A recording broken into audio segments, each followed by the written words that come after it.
Hello, everybody, and welcome back to Heroes of Bastion. Hope you're having a lovely evening. Thank you so much for joining us for episode 7, the homecoming episode. So, the town is buzzing as all of the different students are getting ready for the day. You know, they're making sure that everybody has their ties, everybody has their flowers, everybody has their things. And Rally, in the morning, it hits you. Flowers. Oh crap. You don't have oh god, what are they called? Corsage. The corsage. Right? That's a homecoming thing? I thought that was a prom thing. I say in character and out. Your dad goes, I don't know. I mean, you should at least get some flowers. You don't have to get the wrist wearing things, but you should get some flowers for Nathira, shouldn't you? Do we have those in the store? It's a game store, Rally. Nerds want romance too, Dad. Maybe something to think about when I get back. I'm very stressed. I'm sorry. I didn't mean to snap at you. It's okay. It's all right. You could always run over to 12-8 and grab some of the flowers that they have there. Yeah, yeah. That sounds. Can I have money for that? I've recently found out I'm not allowed to pay for things with merchandise. You've never been allowed to pay for things. God, that's damn it. been an always thing. Is that why he keeps sending me a bill?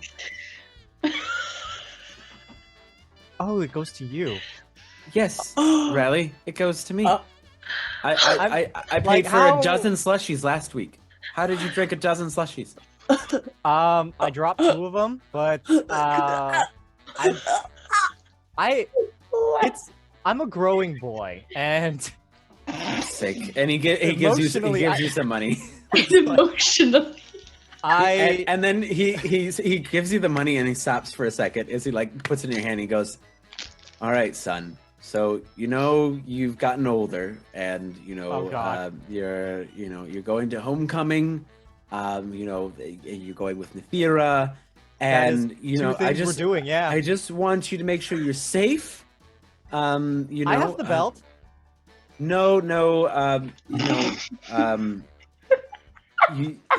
Oh god, my light fell. I want to pick that up, Dad. Sorry, I picked it up. All right. Your mother was always better at these conversations than I was. I just, when two people are romantically involved, they can, please, for the love of God, would you just say some snarky teenager thing to get me to shut up? No, I would love to see where this goes. Okay, well, here we go. Sit down, son. This is I'm for gonna keeping get the basement base. I'm gonna get the diagrams. I'm gonna get the diagrams. No, I thought that was only for my older siblings. I thought no, the them thing. Oh. And he sets down a diagram, and Rally begins to be educated on the birds and bees. We're gonna cut away from Rally. Because he's screaming from like across the street. Or like next door, I guess. You just hear the sounds of Rally being fucking tortured. We're gonna and also upstairs because Lilac is downstairs in the basement in the cave. Olea, the morning of homecoming, what do you do in the morning? Can you come back to me? I just accidentally ate a jitter. Yes, of course. Lilac, what do you do the morning of homecoming? I honestly think she has kind of not even realized that it is homecoming, whereas before all of this happened, homecoming would have been like a priority, a social event that she couldn't shy away from. She's now having to tear herself away from researching everything that she can, especially since I think she would have been trying to check in on Rook since he went up there, and I presume not getting an answer from him. There has been no word since the other night. Would any of the cameras closest to the restrictive area have caught any of the explosives down? None. Oh god. Because there are no cameras up there. There's no cameras up there at all. Okay. Yeah, so she's probably now a little stressed. And I think she's definitely she's been checking to make sure. I feel like she has like an earpiece now. Yes, you will all have these like crystal earpieces now that you can wear to communicate. Yeah. So she's got that in.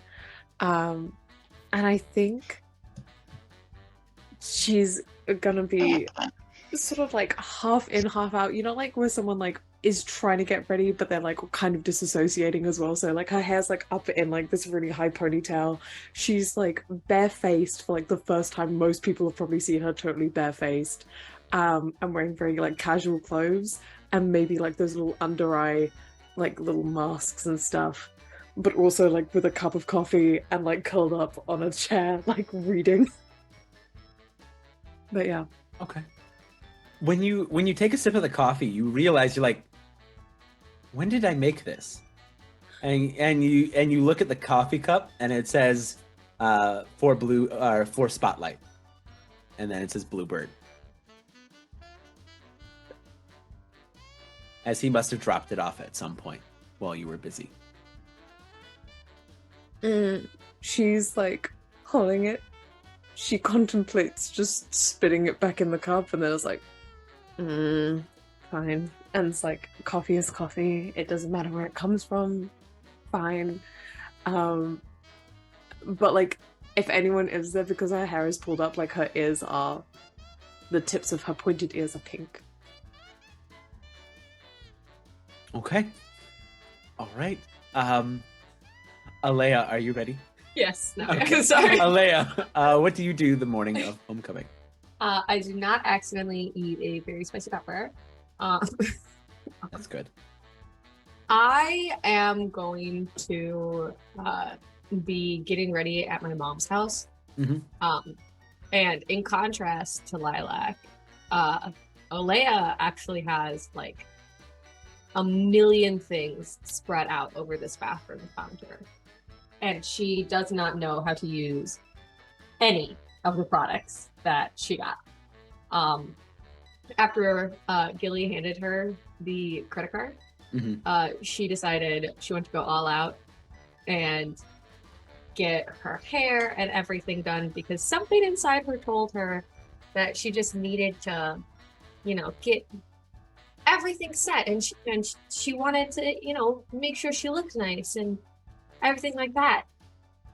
So she did, and she now is standing in front of a metric fuck ton of makeup products that she doesn't know how to use. So everything is messy. She's trying to like put on some eyeshadow, and I am imagining she has the door locked, music blaring, no care in the world for how much noise she's making. Okay. There's a rap on the door. What? Honey, are you okay in there? Do you need help with anything? Open up the door. It's your mom. Yeah. Hi, Mom. Do you need help with anything? No, I think I'm okay. I'm just figuring out smoky eyes. Do you want me to show you? I mean, I think I have a good handle on it, but like if you want to, she does not have a good handle on it. And she like takes you by the shoulders and sits you down on the toilet. And she goes, okay. And she begins to kind of like grab. She's like, where did you get all of this? Gilly gave me the credit card. Oh, okay. As long as it was Gilly. And she just begins to grab things and begins to do your makeup for you. As she's doing this, I'm just gonna kind of quietly go, Mom? Yeah.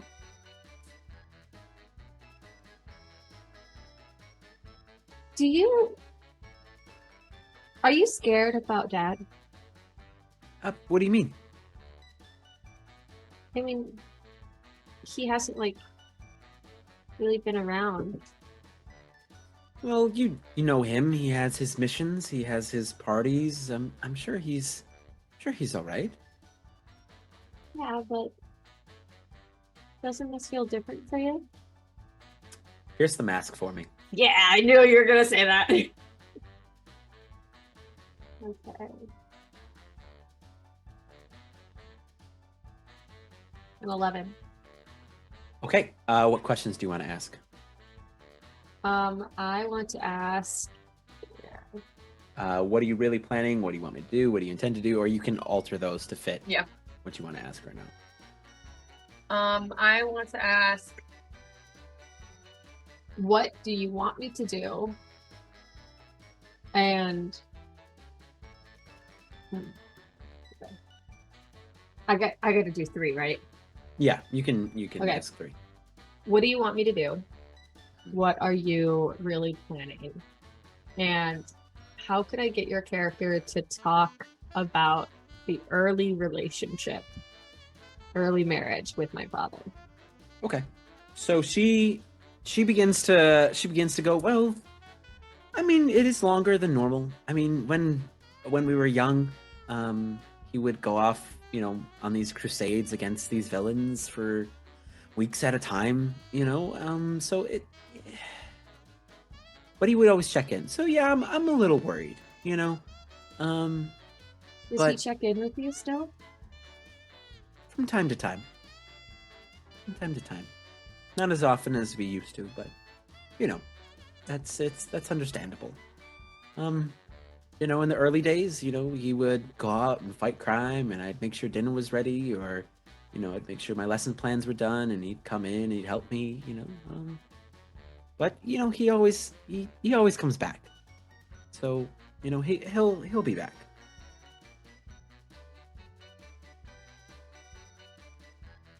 Mom? Yeah. Did we have another sibling? When you say that, she accidentally streaks, like hard, streaks across your face, and she goes, "Oh, sorry. What do you mean, another sibling?" I just mean that I thought I heard about someone named Ava. Where did you hear this? They told it to me. Who told you to? Who told you? Ava. And Hey. I saw them. I didn't want to worry you so much, but with the stuff happening with Dad, and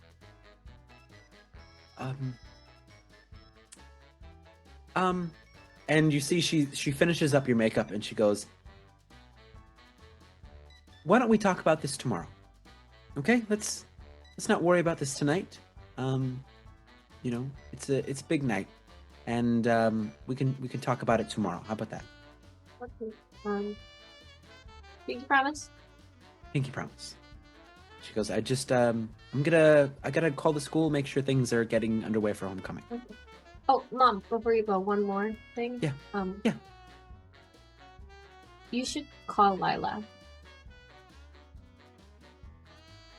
Okay. Yeah, I can do that. No problem. Okay. Bye. Nathira, what do you do the morning before homecoming, before everybody meets up? She would go downstairs and put the box on the table in front of her dad and just be like, I picked one I thought Mom would like. Well, that looks beautiful, honey. This looks gorgeous. Your mother would love this. You haven't even opened the box yet, Dad. Well, yeah, I mean, I can, it's got one of the clear tops on it, so he opens it up and he goes, "Oh, this is beautiful." You think? Yes. Your mother would love this. Oh, I wish she could see you in it. Yeah. But I know she's watching, and I know she's proud. Yeah. Are you excited? I guess. I don't really know what to expect with first dances. Well, the music will be loud, but you don't have to dance if you don't want to.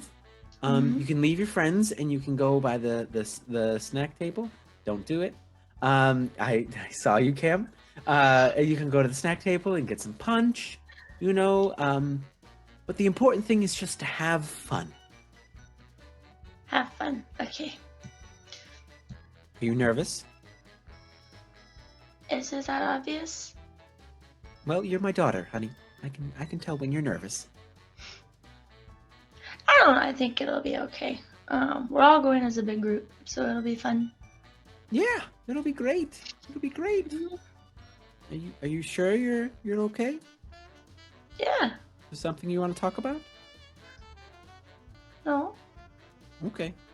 All right. Well, Gilly said that he'll be around to pick you girls up first and then pick up the boys. So you have a little bit of time. Okay, cool. I need to go put on my freckles. Okay. You go put on your freckles. I'll make breakfast. Okay. And you go put on your freckles? Yes. Anything else for Nathira in the morning?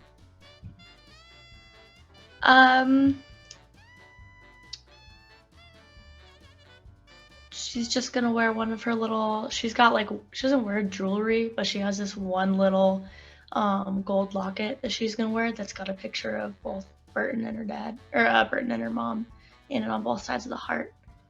She rarely takes out because it was her mom's. She's gonna wear that, but that's kind of it. Okay. So the limo comes around and begins to pick.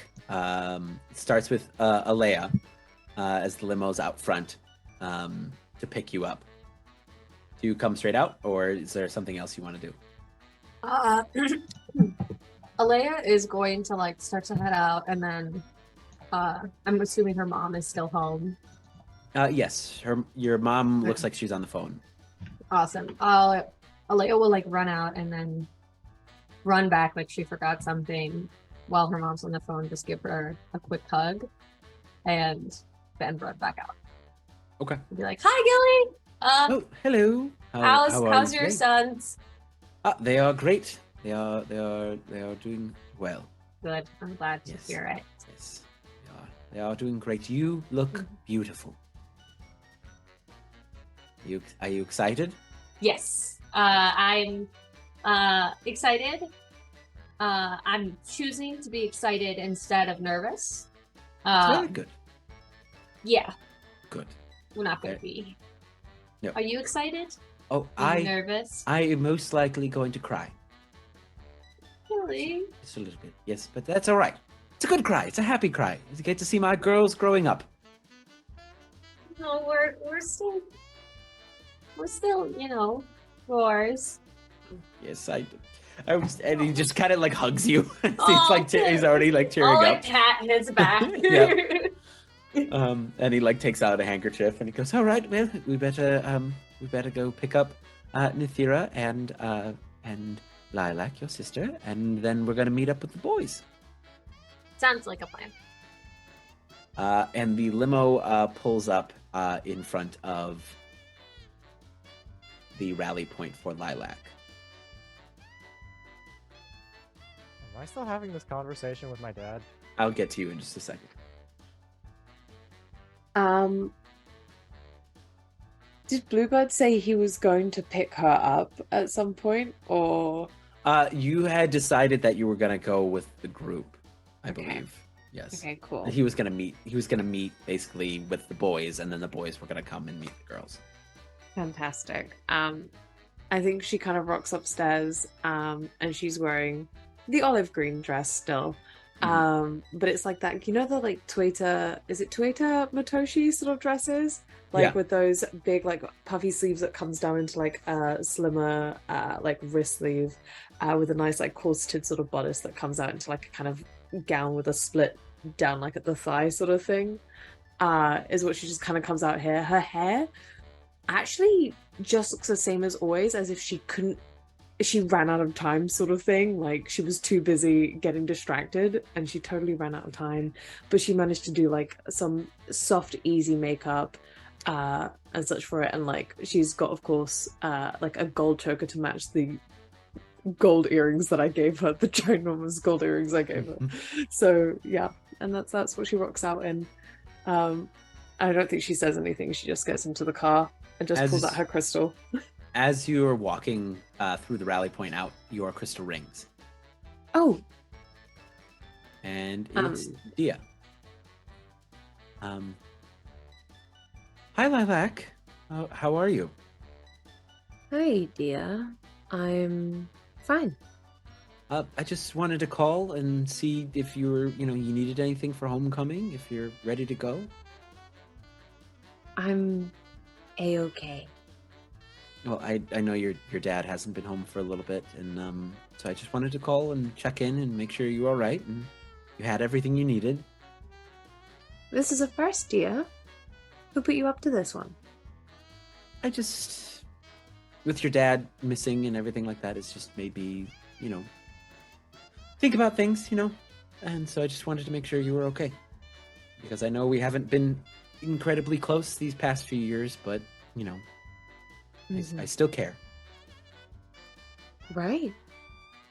Well, thanks. But I don't need anything from you, and if I did need something, I wouldn't go to you. So, thanks. But maybe you should just focus on being my principal and being Olea's mom. Okay. All right. Thanks. Bye. And then she hangs up. Okay. But I think, as she's hung up, she is gripping the crystal, and she's, actively trying not to break her Not crystal. to crack her phone. Yeah. Mm-hmm. Okay. And you get in the car. She still has anger as her condition at the moment as well. Okay. And so the limo drives around the block to Nathira's house for you girls to, I guess, get finish up getting ready, doing whatever you need to do before the boys arrive. So the three of you are now convened. Is there anything you all want to do while you wait for the boys? There's pancakes. That sounds awesome. Do you not know how to make anything other than pancakes? Well, pancakes are the best breakfast food. They're really good pancakes. I'm not having a pancake. Is there something else you want? I can make pretty much anything. No, I But don't. the pancakes are special. I don't snack. Sorry. But these aren't snacks. Okay. Right. I don't eat between meal times. But it's morning. Yeah, What? but I've done breakfast. So Oh, so you want me to put them in a bag for later? no. That's what I'm doing No. for Allie. I think that what Lilac is trying to say is that she's not hungry at the moment. But she appreciates your offer. Sure. That's what I'm saying. Okay. Burton goes back to making more pancakes. Oh boy. Olea's gonna pull Lilac aside a little bit, ever so quietly. Are you doing okay? No, I'm not doing okay, Olea.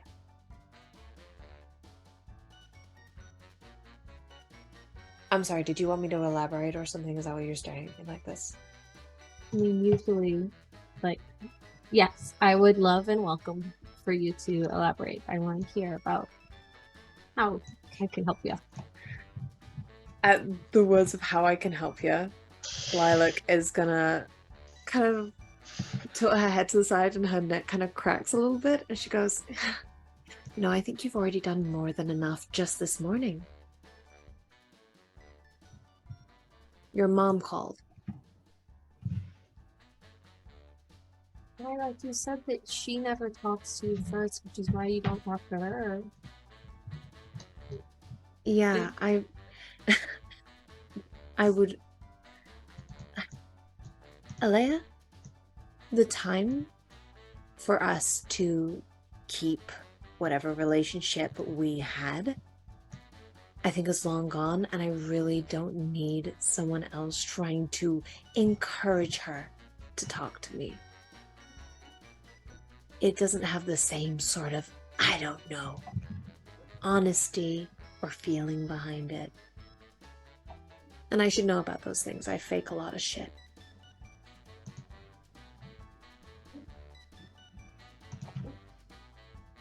I mean, that's not that hard to tell. She just drops the pancakes and runs. The kitchen is small.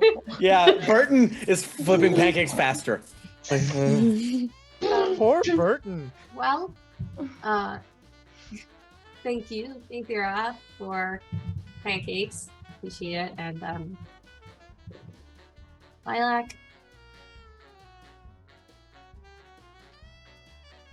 I think sometimes you create this anger that you feel like you should have reasons to be angry. And I know, Mom, it's hard for you. You have no idea. Just because we share a dad doesn't mean you know me. And with that, she's gonna walk out of like the room and go to like, I don't know, like a garden area if they have one or something. There's one like- right in front of the house. Yeah, it's like a front yard. Tiny. It's front yard. She just goes into the front yard and she's just on her phone, again, just scrolling through the notes that she has and such. So we cut now back to the rally point. So Rally, your dad closes the book and he goes, all right, do you understand everything now? Why do we even have that book? We sell comics. It was very graphic, but not the kind of graphic I like, which is graphic novel. Well, now you know. So don't be stupid. And he walks away. And the bell rings as Bluebird and Jackson enter into the rally point. He has not moved from like this face and this position, just sitting there.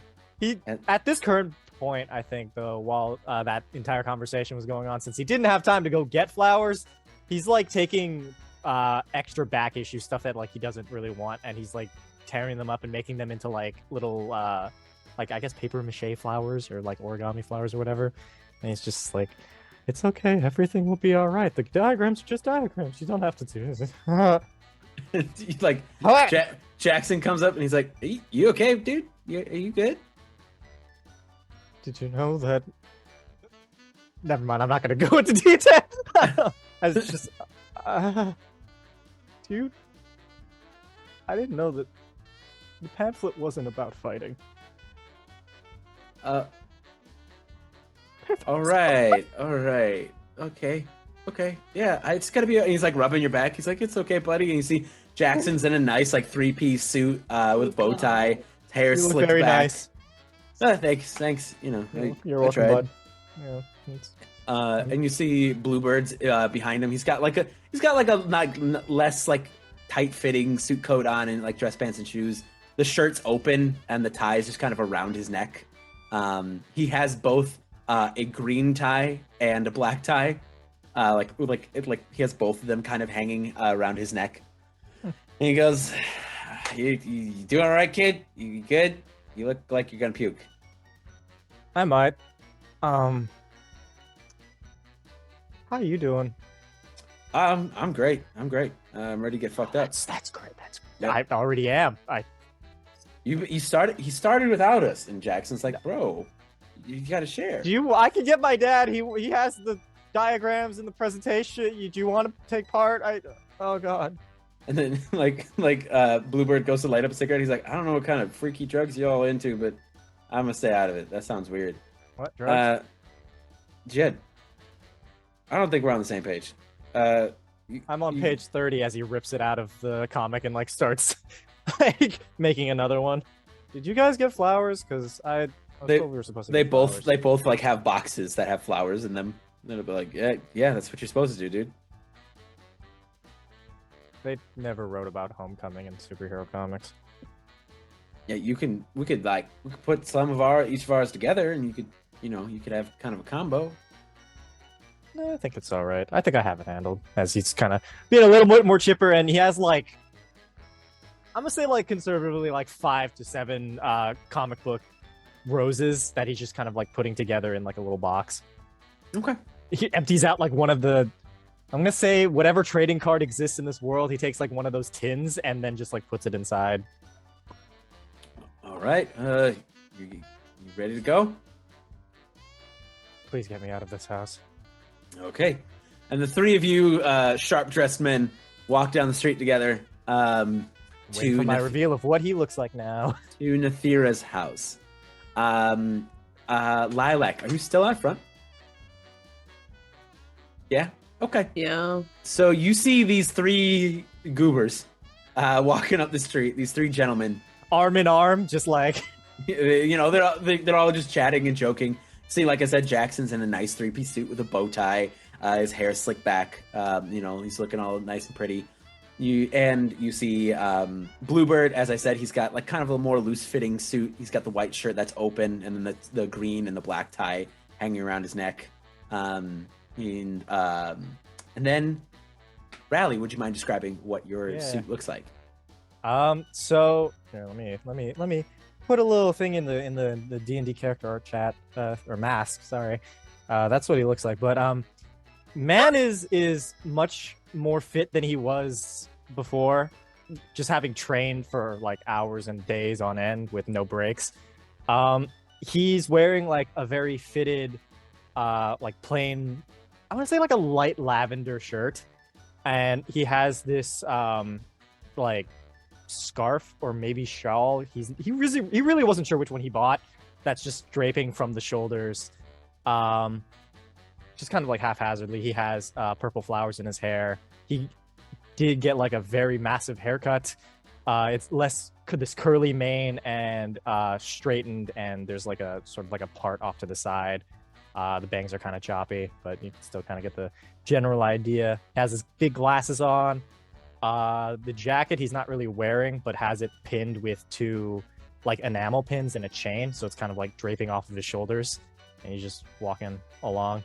He still has his big ass belt, regular pants, dress shoes, though they do look a little bit big, so there's that familiar like clack clack clack clack as he's walking. Bluebird's like, I didn't know your size, so I'm sorry. I didn't give it to you. I honestly thought that the feet would have swollen from how many times you stepped on them. Liz, shut the fuck up. Hey, Spotlight. And like you see, he like stutter stops like when he sees you, like, and he's like, you look great. You look fantastic. You look beautiful. Flowers. I have flowers for you. He does have those. And shut the fuck up. And he and he like, you're doing great, buddy. I remember limbs ripped. And he brings like the box of flowers up to you, and it's a very nice like multicolored bouquet of different colored roses. Is Jackson still there? Yeah, Jackson. Yeah, Jackson's also there. Yeah. Lilac smiles bright and goes, oh, "Thank you so much. These are so cute, and I love that you've got a matching tie." Yeah, you said you were wearing green, so I wasn't sure if you were fucking with me, so that's why I brought both. No, I wouldn't lie to you. And she's gonna glance at Jackson, and then lean over to whisper. She's like, "This is really corny, but it's sweet. Thanks." Yeah. You look nice too. Thanks. It's I had to use. I pulled some money together. You know, I wanted to look nice. So. Right. Yeah, we should probably go inside. Yeah. Or do you want to smoke? Sure. Do you want to smoke? I don't want to smoke. Are you sure? She's gonna glance at the door and then glance at it and go, not until Jackson goes inside. Got it. Guys, I'll meet you inside. Spotlight and I here, we're gonna chit chat. Sure you don't want breakfast? There's probably some pancakes in there. Yeah, I'll definitely be in there real soon. Yeah. Yeah, like soon. Yeah, you go. You got it, buddy. Yeah. He'll be in there soon. Yep. Like how soon? Because I'm sure that Gilly doesn't Jackson's wanna like, wait all too right, long. come on, dude. And Jackson, understanding social cues, pushes you inside. Riley knows what he's doing as he walks in. Pushes him, the two of them inside. And Nathira and Olea, are you still downstairs, or were you upstairs? How do you want your reveal to be? I'd say we're downstairs, probably still talking. Nathira's got her face full of pancakes. And the boys come through the door while the two of you are eating breakfast, eating your pancakes.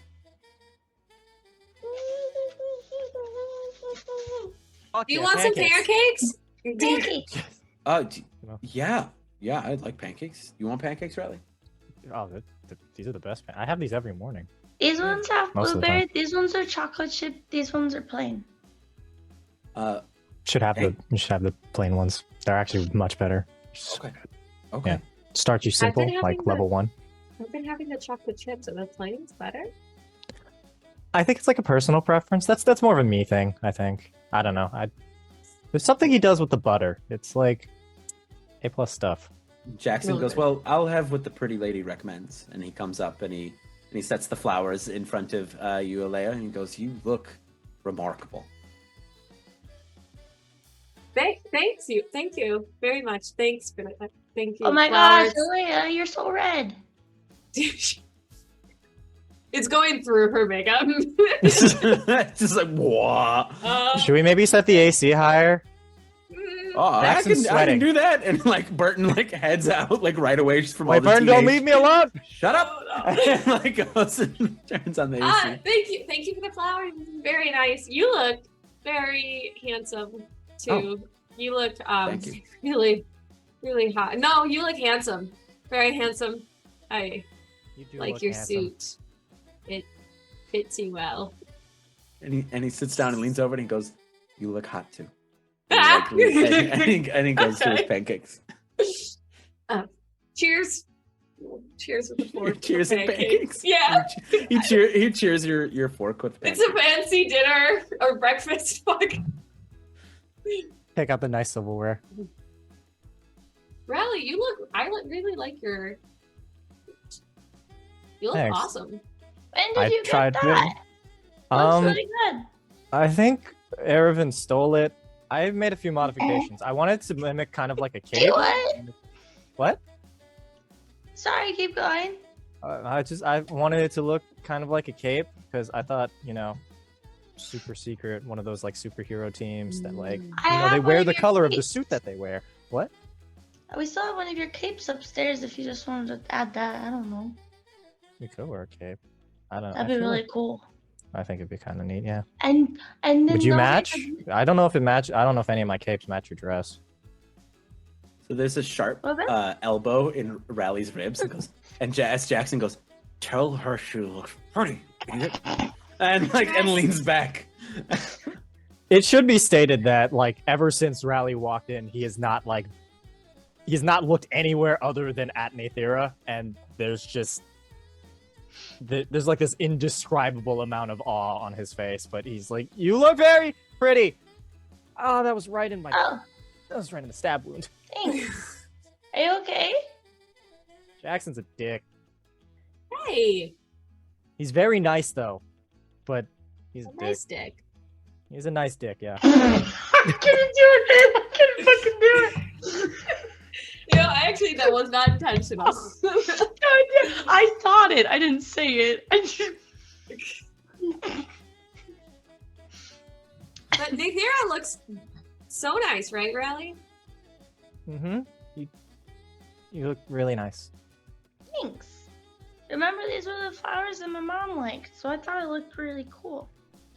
Yeah, I remembered as he kind of points to the flower crown. I wasn't gonna say anything, but those are really nice. I really like them. Yeah, you look great. Let me go grab that cape. You guys make a great couple. She's gonna come downstairs with like one of your old capes that she still It's has. like this big.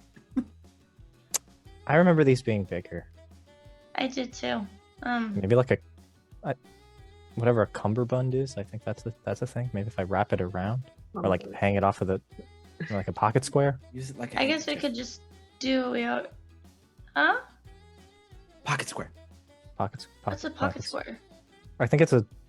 Isn't it like It sounds like a square? bad you name. fold it up and you put it in your pocket? He puts it like in his like back pocket. No, I think it's this. Riley, I think it goes here. Jackson stands up. He takes it, starts folding it, stuffs it in Nathira, your you pocket. tuck it in. Nathira, you tuck it in. Nathira, you tuck it in. You gotta tuck it in his front pocket. As Jackson hands it to you and gives Olea eyes like, Lily just takes it. You gotta get it in there just a little bit more. Yeah. You gotta get closer. You gotta tap it. It's tradition. I'm really confused. I am too. Wait, Riley, Burton and I got something for you. What'd you? She's What? gonna like go into the fridge and like get out one of the little corsages. They got one that matched her dress. Okay, so everybody knew about the flowers thing then. I didn't know. Burton told me. Always be prepared. I was super Dad. prepared. And he kind of takes out the tin. I got you these. They'll probably last a lot longer than regular flowers, and kind of pops the card pack tin open, and there are these like kind of like arranged very nicely. These like very small comic book roses made out of. These are the best. Thanks. You're welcome. They're gonna last a long time. It's gonna be super cool. Be so cool. Those look so beautiful. I know, right? She's just gonna shove them in Alea's face. Are you gonna pin them to her dress or like in her hair? Hitting them. Or I can just put them in my hair. I guess I don't really know if they're like made out of paper and tape. I don't know if that's like a. Does you have a safety pin, Burton? Always be prepared. And he pulls out like a whole kit that's got like all these different pins and needles and stuff, and he goes like, "Ta-da! You're the best, dude." I know." Kind of like MacGyver's a little like corsage out of these paper things, and just like, at the ready, just like standing completely still, like deer in headlights, like, Put it on, and Jackson's like, "Put it on her wrist, dude." kind of like Get closer to him. And standing Jackson, like 5 feet apart. Jackson like pushes him forward. Like, I'll do the same with Nathira. What are they talking about? They're very forceful today. They were not this forceful earlier in the week. Olea never had this many opinions, but she's got a lot of them today. Not that it's a bad thing. It's true. Being I just don't opinionated is get it. very.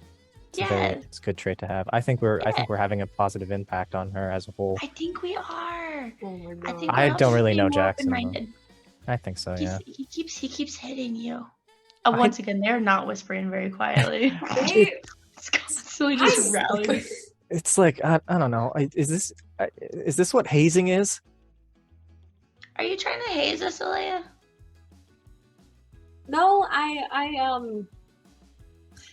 Nathira, you remember what we talked about a couple weeks ago in the club room when we were by ourselves? Yeah? I am trying to make that happen for you. I'm trying to help you. Well, You guys were talking about homecoming. This is a very awkward way to do it then. Here, Jackson. Yeah. I think I want to go to the backyard and look at the flowers because Nathira has some lovely flowers. yeah, let's go. And he offers his elbow. I don't know what she's talking about. I didn't even know you had a backyard. They're gonna get out there and then realize that it's just a It's like- street. Yeah. It's really. Remember when I got hit by that car on that street? That You said hit by the car, and she freaks out and Oh, goes shit, and I forgot about grabs that. Olea's arm. And No, pulls him back. we are okay. You two have your moment. We'll be No, outside. you can't. You guys We- can go out the front, not the back. We The will front. walk Yep, around the front. There's a sidewalk, Nope, the front. and they Nope, go. no, there's not. He takes No, there's not. Olea out the Go, back It's a door. very dangerous street. Be They go- alone, god damn it. They go out. They go out the back door. Literally, Nathira's like watching them and like looking at both sides of the street.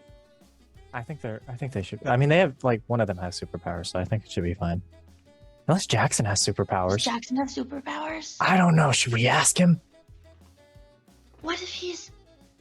Do you think What if- he's? Do you think he has good intentions? That's what your dad always said. Pay attention to true. intentions. That is true. He made the shirt too. He did. I'm wearing it as an undershirt under these. this shirt. I thought he told me to remind. He was reminding Oh me. my gosh, that's like a. Oh my gosh. I think it's all coming together. We're putting the puzzle pieces together in our minds. I'm pretty sure the main villain is Jackson. I think we might have to fight She him gets out later. her crystal. She gets out her crystal and starts typing it like possible villain. Jackson. Question. Motive stole his wallet. The side window. She's gonna go run to the side window and see if she can see Olea and Jackson. I think they're just talking on the sidewalk. Hmm. I think the two of them are just talking on the sidewalk. They're just talking. They seemed really intent on. They seemed really intent on leaving really quickly. Do you think we like? Do you think we offended them? Did you think we made Olea mad? I don't think Olea is mad. Maybe we should just do the flower thing so that they know that we did the thing that they told us to do. Okay, well, I don't know what we're supposed to do. I think he's just said to put it on your wrist, so you kind of Oh, that's easy. Riley like straight up just takes your hand and just like That's easy. very very gently kind of like pins the little comic book things. They're very gentle. That's perfect. He does I don't know why they hold would onto your be so hand just a weird. little bit longer than he needs to. It kind of just lingers there for a bit. It's like, yeah, it looks nice. It's really nice. She starts getting like really red in the cheeks again. Is it too hot in here? We can turn on the AC again. I Burden, thought we turned on the AC. I already turned on the AC. we It's live already in on. it's very hot in here. I think it's because I'm wearing 2 shirts and a jacket. You can. I mean, do you need to be wearing 2 shirts? You could take off the undershirt. I mean, do you really need it? That's true. He did tell me to. I don't know. Is it necessary to have an undershirt when wearing a nice shirt, Burton? You're gonna be sweating. So You should only wear 1 shirt. no, you wear the 2 shirts so the sweat doesn't show on the nice shirt. Oh, that makes sense. Oh, that makes a lot of sense. Riley is 100% still holding Nathira's hand throughout this entire exchange. She is not looking at like she has not looked at her hand at all this one time. Just kind of like, yeah, Mm-hmm. And we're gonna cut out front. yep. Just standing in the middle of the room. to Lilac and Bluebird Erevan up front. Mhm. And he goes and he offers you a cigarette. He goes, Yeah. You smoke? Nope.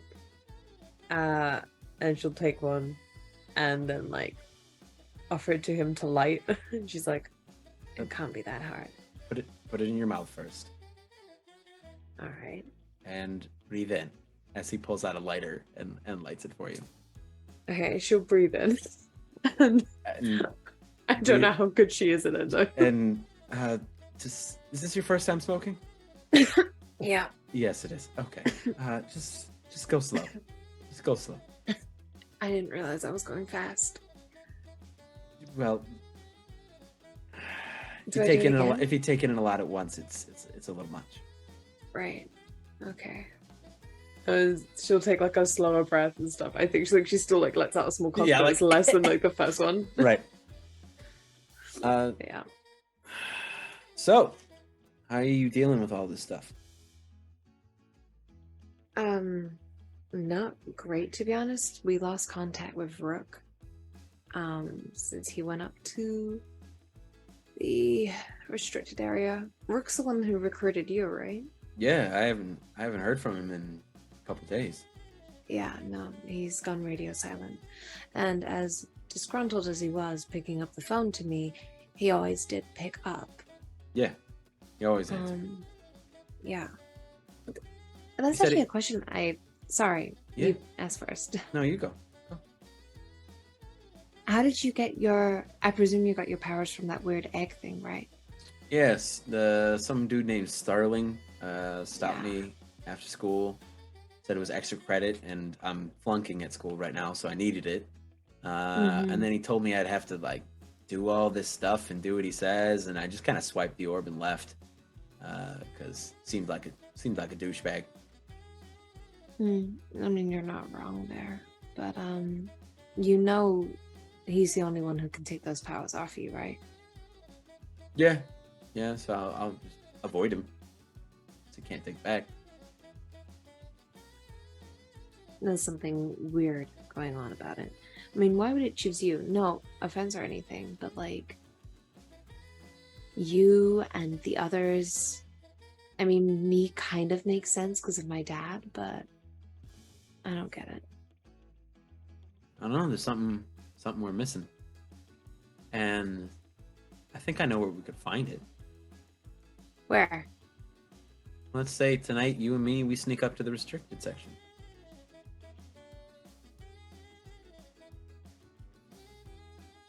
Why not? Oh. You want to skip out on dancing with me? Oh, I'm we'll have. hurt. Oh, we could get some dancing in, and then I get to see you in that suit again. What, you don't like the dress? Oh, the And dress is after I great. picked out such a great color for you. The dress is fantastic, but seeing you kick ass, that's hot. I don't have any other word for it. Yeah, you probably wouldn't like being my date for homecoming either, to be honest. I mean, I asked you, didn't I? Yeah, you asked me, but you didn't ask Lilac. Not the Lilac that everyone else knows, so you wouldn't enjoy being my date for homecoming. 1 second. And he puts out the cigarette and he walks down the street a little bit and he turns back around and he comes back and he has one of the flowers and goes, Lilac, you want to go to homecoming with me? I didn't mean it like that. I already said yes. I mean, yes, but that's not what I meant. I meant that I'm not this when I have to be there. You know what I mean? Yeah, you got to put on a show. You got an image up. Just like I have to beat people up and smoke and do this. I get it. You It's high have school. to, or do you like doing this? It's kind of fun. I mean, watching you cough a little bit was really entertaining. I haven't done this before. That's all right. That's all right. It's good though, isn't it? Mm-hmm. But it's okay. There's like no paparazzi around here, so Yeah. Must be a little refreshing. it is. It's actually been kind of nice. Well, maybe I can show you where I'm from. It's probably going to be a little much different than what you're used to. Oh yeah. Mm-hmm. Yeah, Where so are you're you used to from the then? palaces and everything like that. I'm from Hulltown. Which is Oh. that's the first level of Bastion. Yeah. That's like the very bottom level. Oh Is that a problem? no, it's not a problem. You're in scholarship at the school? Yeah, my dad, he was a scholar at some point, but fell on hard times, and I inherited his intelligence. Apparently, it was enough to get me into the school.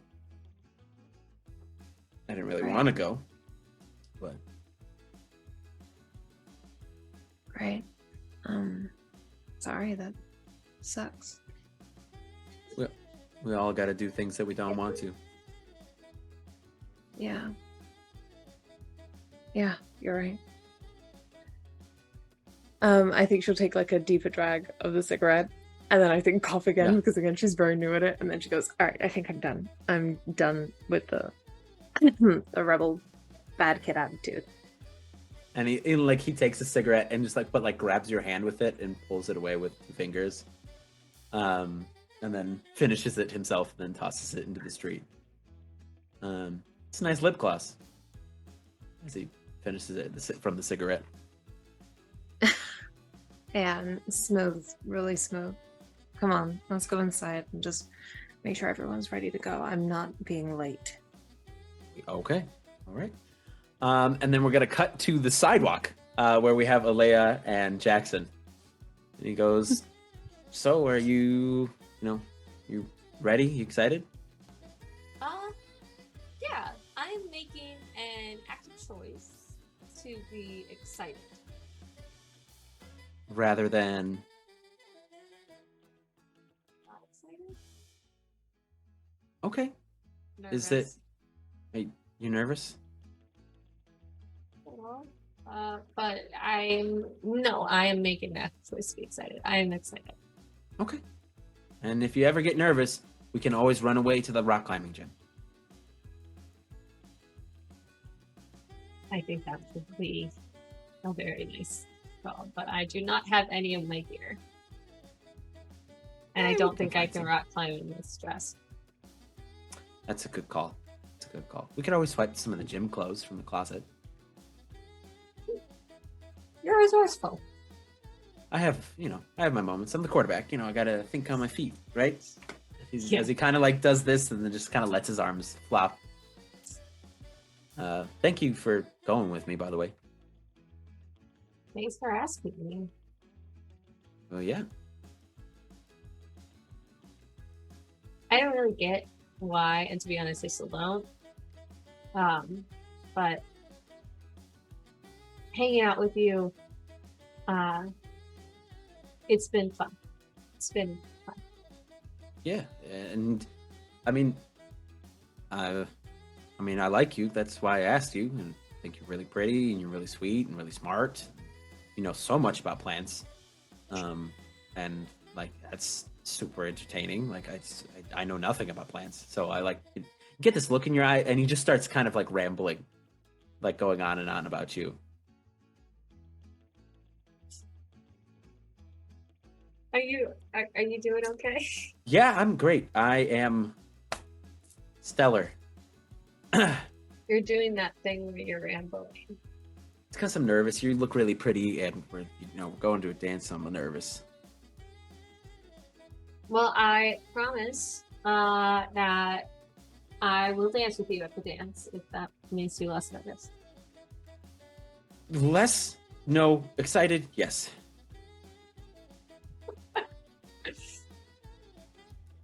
Makes me excited. All right. Should we go or? Can we, if you don't mind, today's already kind of been a lot. I've already had conversations that I wish I didn't have to say out loud. And I kind of just want to take a little while. Sure. I mean, we could just take the teleporters to school. Like, we can just tell them to meet us there. Or I know we got to stop for pictures first, but like we can just. No, I wanna go. I just need a little bit of time to breathe. I'm sorry if that's strange. No. Whatever you need. Thank you. And she'll go out and go and like very tentatively hold his hand, and you can see that she is shaking as she does this, and just like, thank you. And he doesn't let go. He just kind of gives you like 2 squeezes. Okay. Perfect. All right, we cut inside to Nathira and Rally. How are things going in there? Chris is back. Cool. You were frozen on my screen for a hot second. I think throughout most of that, Rally has just been holding Nathira's hand.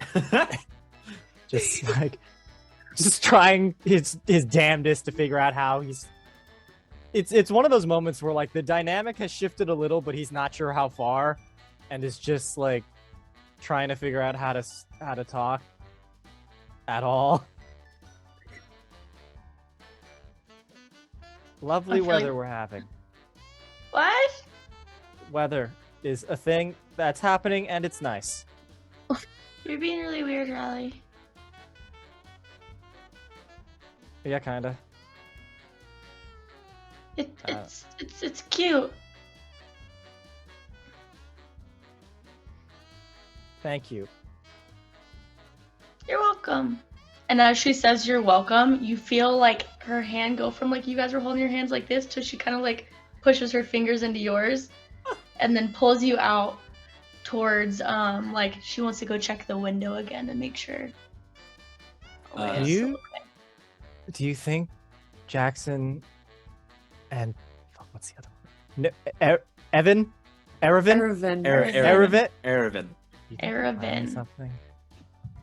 They seem like they popped out of nowhere, and like we had our superhero team. I don't think Jackson has powers, but like they seem pretty close. They arrived together. This could be like could be like Nova number 36, where like the secret invaders came in and they were like they transformed, and I don't remember the comic very well, but it had something to do with like it was like driving a wit. I don't know. I thought we had like Rally, and what? she like with her free hand just grabs your shoulder and gets really close to your face, and she goes, "Are they the villains in this? Are they the people we need to fight? No, because Erevan's fighting with us. It's a Jackson. There's always a bad guy. There is always a bad guy." I think at this moment, comic 37. It's true. They did the big reveal in 37, and then they just dealt with it from 38 to 50, and it was a really long story arc. And I think they shouldn't have given it that much time, especially when they were in the middle of the. We gotta keep this a secret and make sure our friends are safe. Should Yeah. we watch them throughout the day? We should have totally fun. Normal. We just gotta act like we don't think anything. Definitely. We should have fun and throw them off by like having a really good time, and they won't expect it from us. They won't. We could go on a date and they would be like they don't know what a date is, and they'd be super like they would be sussed out, and then maybe they're like Riley, I think they do. I think we're the only ones who didn't know what a date was. Oh. Okay, so it's flowers and date. Yeah, you were onto something there. I think we should just, act totally normal, but keep an eye on them. Definitely. We need a code word.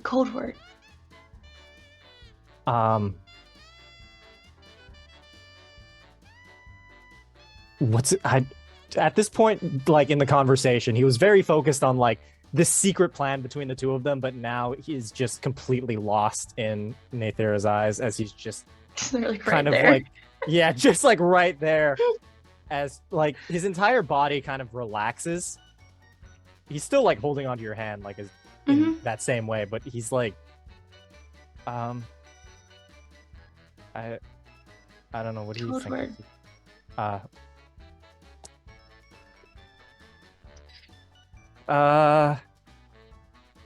Radical.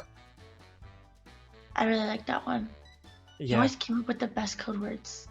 It's true. I had like a whole book. It was like the Nova's code book guide to go books. As the two of you are rambling, Lilac and Erevan come in. We are like this close. Yeah, and like Erevan just kind of puts a hand on you really quick, Lilac, and it goes like, should we give him a minute? No, they're not actually gonna do anything. I know them well enough by this point. Perfect. For that, I'm gonna kiss now. No. And so Lilac and Erevan have re-entered the house. Are you talking about comics right now? Really, Riley? Again, Riley is not let go of Nathira's hand after they walked in, but it's just like, look, I have special interests. You have research and being mean to others. I have comic books. It's like a whole thing. She's gonna punch you lightly in the arm. I think she'll smirk at seeing Nathira do that, but then that like smirk was like soft, and then when she looks at Raleigh, it's then like fucking smug. Before she kind of tosses her hair and goes, "Are you guys pretty much ready to go? Because I want to get the pictures, and I don't want to be late." Yeah, that's fine. Takes some pancakes, puts in his like Don't special put them in. pancake holder. Get them. No, out now. I have the I belt. already- It doesn't come off. I might as well use the put pockets for some- something. I put some in a baggie already for you. Oh, Don't just really put it- thoughtful. Thank you. Oh my god! You know there's food at. I'm done. I'm done. Well, they don't have pancakes. Burton, did you do the catering? I didn't do the catering for this one. Oh. Nope, not me. Sorry. Next You time. you kids have fun tonight. You be safe. If you need anything, just give old Burton a call. I will do Okay, my best to thanks, stay Dad. awake. The notion of be safe. Rally is like Vietnam flashbacks of the doc. you could feel his hand tighten just a little bit. Just sweat. Let's just go. Let's just go. I Let's think just go. at like the mention of being safe and calling Burton, Lilac will turn away and like tap the earpiece and stuff that she's fully wearing, even to homecoming. And she'll try. What's Riley's dad's name again? I've forgotten. Joseph. Joseph. And she'll kind of just tap him for that, and just be like, "Hey, you still connected tonight?" I'm just I'm working at the shop, so yeah, I'm still here. Cool. Okay, great. I was just double checking the line. Yep. All right. Yep, I'm here. Is Riley being weird? When is he not? Well, he's doing his best. Just make sure I told him tell him I told you, tell him to be safe. Sure. I'll do that. Yep. All right. And she turns to Riley and says, "Riley, your dad says be safe." I don't. Just dead in his tracks. Just dead a 1,000-yard stare. Olea, Let's Oh, go go find ahead. Olea. do you come back in? Yeah, after a few minutes, Olea would, holding Jackson's hand. Yep. Everybody. I think everybody but Eravin and Lilac are holding hands. I think. Mm-hmm. Eravin is standing though, like just behind you, with like his shoulder just behind your shoulder, so he's not like touching, but he's close. He's close. What's the height difference? Out of curiosity. He's like maybe like a head taller. Yeah, I think what did I get Via height-wise? Ray's sketches of Yeah, them. she's 5'5", so Everyone's the same height lying down. Jesus Christ! Gilly walks in and goes, Christopher. "All right, children, are we ready to go for pictures?" He's not wrong. yeah, sure. Yeah. All right. Lilac. Mm-hmm. Give me one. Hold on. And she reaches back into her bag and pulls out a tiny little perfume bottle. What is that? You smell like Erebin. I didn't know if you wanted to, but in case this was my mom's favorite. I don't know. Maybe you like it. I don't know. Maybe I'm being. It was your presumptuous. It was your mom's favorite? Yeah. Right. Lilac visibly softens and then reaches out and takes it and goes, "Thanks. Yeah. I'll put some on later." Cool. Yeah. Sweet. Okay, Riley. Yeah. Eravin leans over to Lilac. Did she know she whispers really loud? Yeah, it's like a stage whisper. It's kind of endearing. Do I smell that bad? And he like sniffs his jacket. You smell like smoke. Riley. It's not bad. And then she's gonna just walk towards the door and stuff. And Olea, you'll see him go, "Oh," and then walk out the front door. Just like roll his eyes and then walk out the front door. Oh my Jackson, god, I know he loves it. Shut up. Jackson's holding your hand and he goes, "You ready? Ready as we'll ever be. Let's go." And he once again offers you the elbow This man's got it bad. and escorts you out to the limo. And you all are in the limo, and you head to the gardens, and you take pictures, from the awkward prom pictures, like holding, like one person in front of the other, like, to like the goofy pictures of all of you, like falling over or doing something weird, yelling at each other, like we see Lilac and Erevan yelling at each other in the background.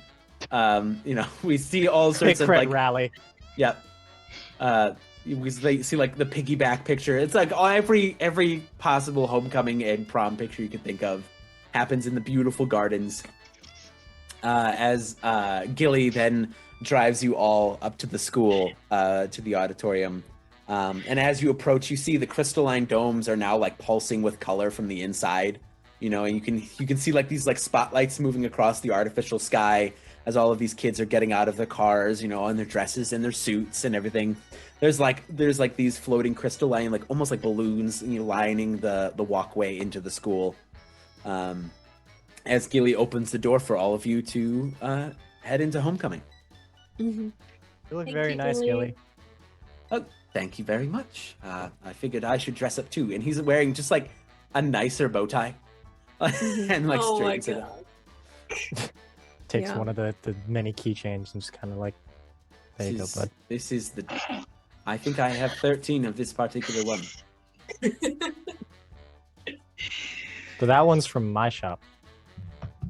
All right. Thank you.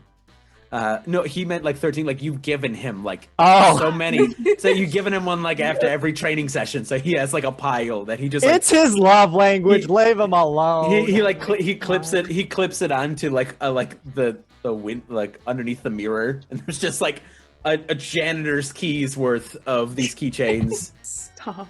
underneath the mirror. I'm obsessed. I think like before Lilac goes in, she is gonna turn to Gilly, and then just kind of, as he's like straightened his bow tie, she'll actually come up and like straighten it again, and then brush down his like lapels at the front. You see, he starts to tear up. Don't You look so pretty. suck it in. Beautiful. I'm trying. Mm-mm. You look great. I'm so proud of you both. And he like puts his hands on both your shoulders. I'm so proud of you, my girls. And he just starts sobbing. We love you too, Gilly. Mm-hmm. Lilac will kind of weasel her way out of the hold before just leaning up and giving him a small kiss on the cheek and going, "Thank you." Okay. Alea's gonna offer her sleeve to like wipe his tears because He said, no. You're wearing a beautiful dress. And he pulls out a handkerchief and he dries his handkerchiefs and he gives you a big hug and a kiss on the forehead. He goes, all right, have fun, girls. Boys, remember, if you hurt them, I'll kill you. I mean, I will have very strongly worded letters to your parents. He will kill you. Yeah, he Can probably Erevan would. go first if that happens? No, Why are we- I'm using you as a human shield. I just want the knowledge that you died before me. Human shield. All right, inside we go. Or just no Dead dying. first. Jackson just once again elbow, smiling ear to ear, and you all head into homecoming. And as soon as you cross through the threshold, like you're hit immediately with the noise, the music, the like the pounding bass, arcane techno. I don't know what kind of music they have in this world. There's a band with all of these different magical instruments playing up on a stage. There's a big food table. There's tons and tons and tons of students. Almost probably every student in the school is here in this massive gymnasium. It's a little bit of a layer of a fog, and all these different arcane party lights. Where do you all go first? Where do you go first at homecoming? Lilac, where do we going? What's the plan? Okay. It's homecoming. This is a thing that you guys can navigate by yourselves. Okay? Hey, where are you Just- going? I'm gonna go Yasmina. Okay, I have to okay, so you guys just over there and I over okay. Be safe. Have fun. Oh my god. And then big like bright smile on as she does like the little high-pitched girly scream as she runs over to Yasmin, and Yasmin and stuff in their dresses. Oh my god, you look beautiful! God. Oh my god, no, you guys look so pretty. You These are colors just really suit you. radiant. Oh my god. Coming from you guys, that is so sweet. Because Who's this tall drink of water as they kind of gesture to Erevan walking up behind you? Is Alec about to flirt with is, himself? Um, might. This is Irvin. He's my date. They go, oh, where are you from? And he just kind of goes, from around. And they lean in and they go, oh, he's mysterious. Yep, super mysterious. It's very charming. And they go, okay, well, we'll see you on the dance floor. Sure, yeah, absolutely. I'll see you right there. Okay. And they scuttle off to socialize.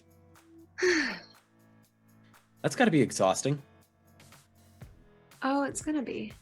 Like, I could see every muscle in your face tensing to make that smile happen. Yeah, I'm a little out of practice since all of this started, but it comes naturally once I spend a couple hours getting into it. Do you want me to talk, or do you want me to just be the strong, silent type?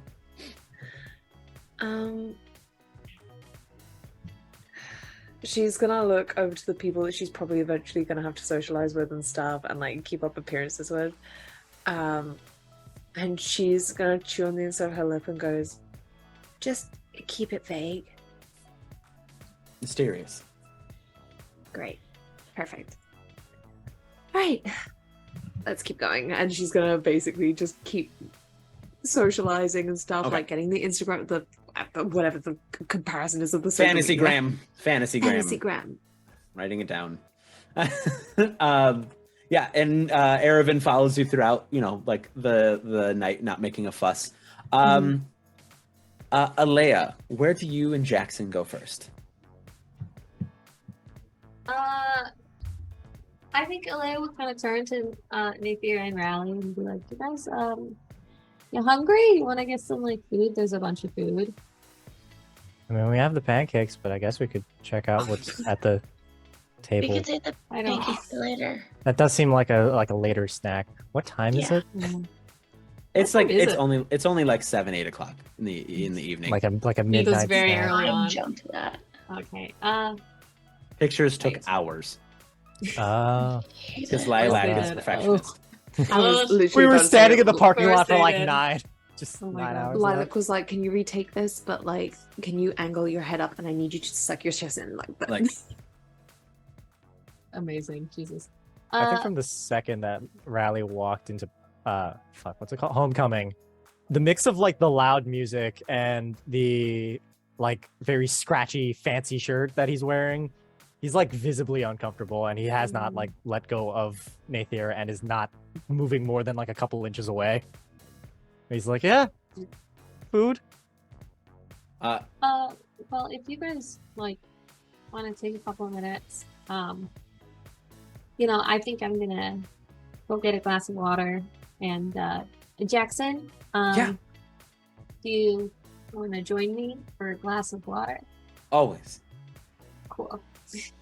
And once again, boom. It escorts you off to the table.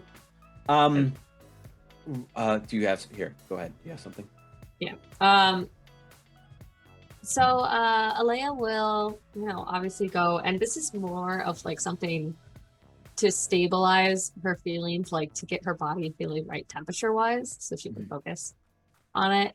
But once she's like gulping down this, and it's a little intense, she's like, "Oh, okay. Would you like to dance with me?" I would be honored. And he offers his hand. He does like a big grandiose like bow, offering his hand, and takes you out onto the dance floor. You probably had dance trading as well, like when you were a kid. Yeah, 1,000%. I mean, it's arcane techno, so it's Yeah. not really elegant at the moment. So yeah. can you roll me? Just roll me 2d6. Your stat. Add the stat of your choice. Okay. Oh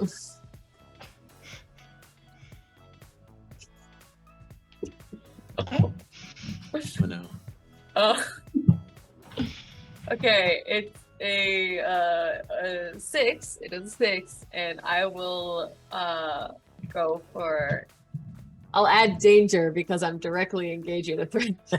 Okay. Okay, so what's the total? 7. 7. So it's not the smoothest dancing in the world. It's not the smoothest, like you step on each other, you bump into each other a little bit, like, it's not the smoothest, but you're having a great time. You're having like a grand old time. And it, for just a little bit, for like a song or two, it almost feels like the rock wall.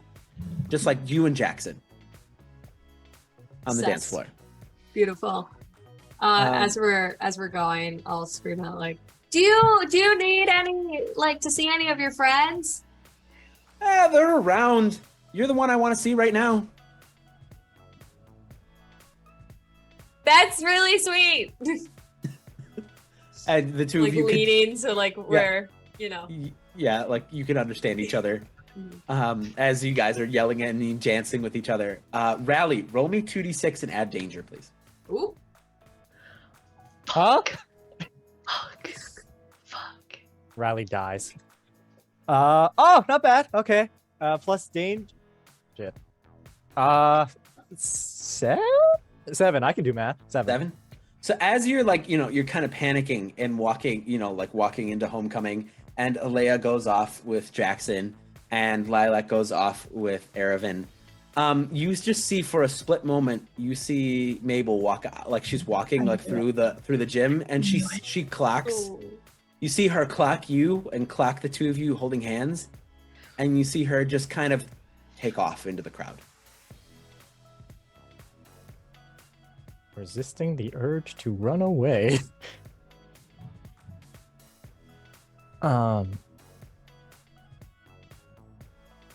Yeah, he's still just freaking out. I think he's having I would say that at this current moment, considering he still has the afraid condition, he's I think he might full on be having a panic attack right now.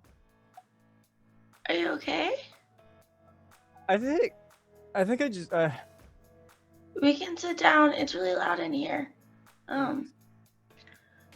Is homecoming at the school? Yeah, it's in the auditorium. Yeah. Cool. Do you need to sit down? We I can think so. walk outside of the halls or something where it's not super loud. It works. We could walk around. Okay, let's just go. Let's go. And she's gonna take you and lead you out one of the side doors to one of the side hallways. He is 100% trying to mutter out you don't have to do this. You can go have fun if you want to, kind of thing. But it just comes out as you don't. It's fun. When we get out to the hallway, she'll just stop and turn around and go what's wrong? I mean, I've seen you've gotten nervous before, but this is a lot. Usually it's me. I know, right? This is weird. I don't know. A lot's changing, and it's nice, but I don't know if I want it to, I don't get it. Everything that's happened this week, yeah, superpowers. But you always wanted that. I did. I just didn't think it'd be this scary. Yeah, I get that. That makes sense, but I mean, could be a lot of fun. It could be. This is literally everything you dreamed of. And we True, get to we do have, it together. We have that's true. We have friends now, more than just the two of us. But Yeah. I like spending time. I do. I like spending time with you, and I would be okay if it was just the two of us. But it's not that, and that's cool too. I mean, we can still hang out, just us two. It's not like video game time disappears. That's true. We can make time for video game time.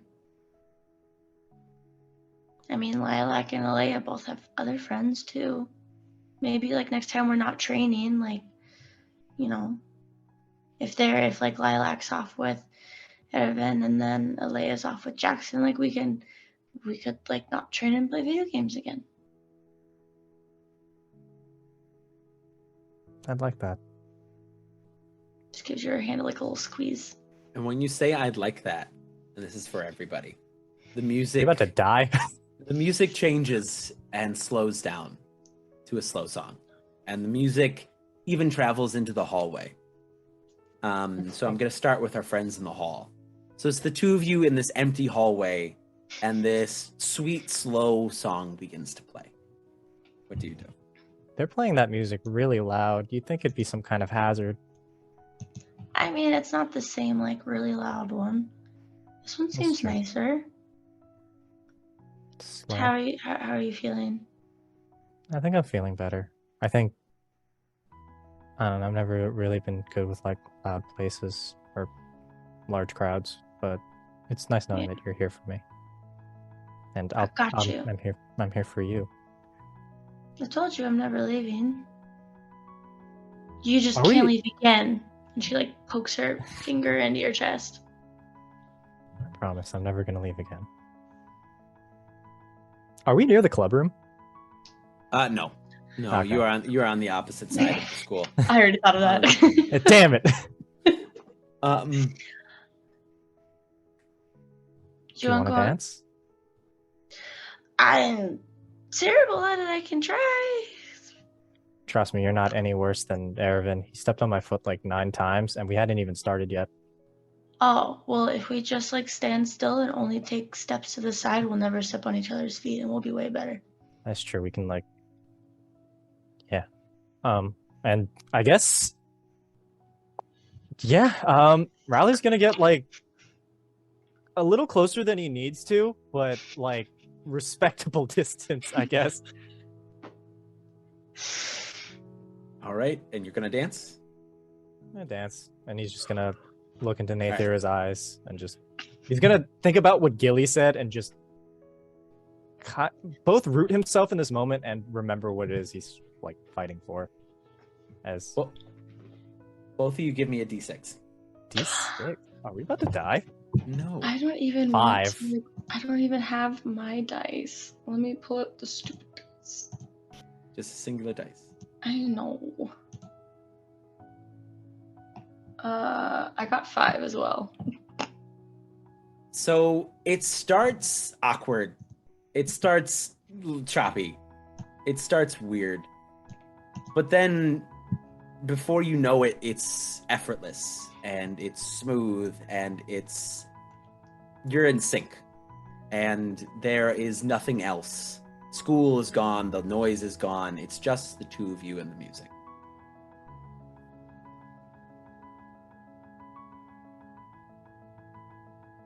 You look really pretty tonight. I mean, you look pretty every night, but like this is also one of those nights.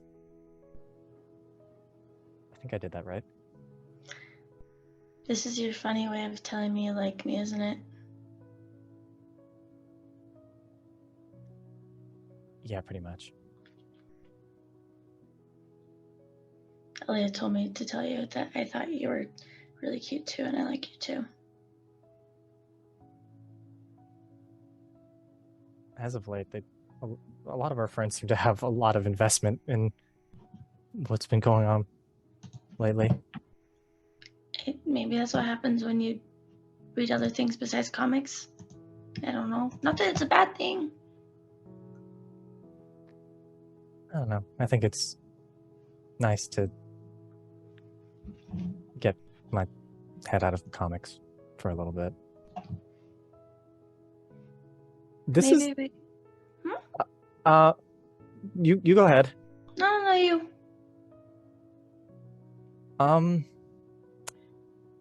This is gonna be like a little awkward, and you have full reign to say no. It won't affect anything. You know, we're still good, but he's like visibly getting a little louder than he needs to.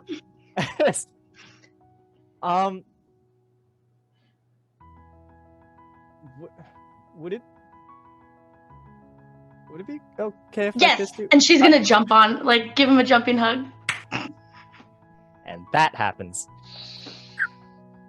And then she's gonna, like, hug you and then stop. And then, like, kind of just, like, arms on your shoulders. Just. I guess his hands are on your waist. I don't actually know what you were asking. No, I think you This is really got... embarrassing. No, it's fine. We're good. Did you actually hear what I asked, or were you? No, I heard a would you, and What did you think I was saying? I don't know. You should finish your question. It can't be any weirder than me just jumping on you. So like, I liked the hug. It was nice. okay. Would it be all right if I kissed you? As he kind of like recoils a little bit in fear. You could say no. It's like not a. It's not. And a big she's just deal. gonna grab your face and kiss you. Let's go. and I'm gonna say she doesn't notice. Like time just doesn't exist anymore. Like. And in a lovely moment of this, I think Rally's the one who kind of like melts into it just a little. And we're gonna pan away from this quiet hallway with the two of you and the soft music, and we're gonna go to the middle of the dance floor, to just a little bit back in time, just a little bit. As Lilac, you're making your rounds again and again and again, with all of the people doing all the socializing, talking about the voting, all the stuff, and the music changes to the slow dance, and you feel a hand just gently touch yours. And Erevan goes, I think you've done enough ass kissing for now. Why, are you getting bored? Well, there's this beautiful girl here, and I just really want to dance with her. Yasmin or Yasmina? You idiot. And he's like, I've been taking lessons, and he like takes you in like kind of the lopsided frame that he learned from Rally. Oh like, my god! I think this is right. Who did you take lessons from? It's like an exclusive teacher down in Halltown. Like you wouldn't know them. You're right. I probably wouldn't. And she gets into it, but then like adjusts his arm and straightens him. And like she's like, okay, now do your best, or I'm gonna start leading, and that's gonna be really embarrassing for you. Having you in charge once in a while might be fun, but all right. And the two of you begin to dance, and please roll me a d6. Oh god, please be nice to Mama. 4. I rolled a 5. Okay. So he is clunky. He's clunky at first. He's tall, and he's just kind of like he's not well coordinated. But you begin to kind of pull him through the moves, and he begins to learn and move with you, and it's almost a competition. Once he kind of gets it down, it's almost like a back and forth between the two of you. Like nobody's really sure if they'd watch from the outside who's leading and who's following. That makes sense. And the music begins to kind of come to an end, and he's like, "This I learned on my own." And he takes his left hand and spins you and puts your hand around his back and then puts you into a dip. Just kind of holds you there. I think like her eyes are like wide and her hair is like fallen back from her ears and they are like bright red at the tips. And I think she's actually like for the first time like cat's got her tongue, like she has nothing to say as she just kind of stares up at him, just completely just like, oh, okay, this has happened. And he looks at you, see him like glance at your ears, and he goes, "Red's also a good look on you." And it's done. Lift me back up. And he brings you back up just a little bit, and then puts you back into the dip, whips you back down. Bluebird. Yes, Spotlight. Up. As She's you like wish. face is now like bright red. And she's brings like, you back up. I get it. Next time I'll pay more attention to you. That'd be nice. But I liked watching you. Right. That was good. It's great. Yeah.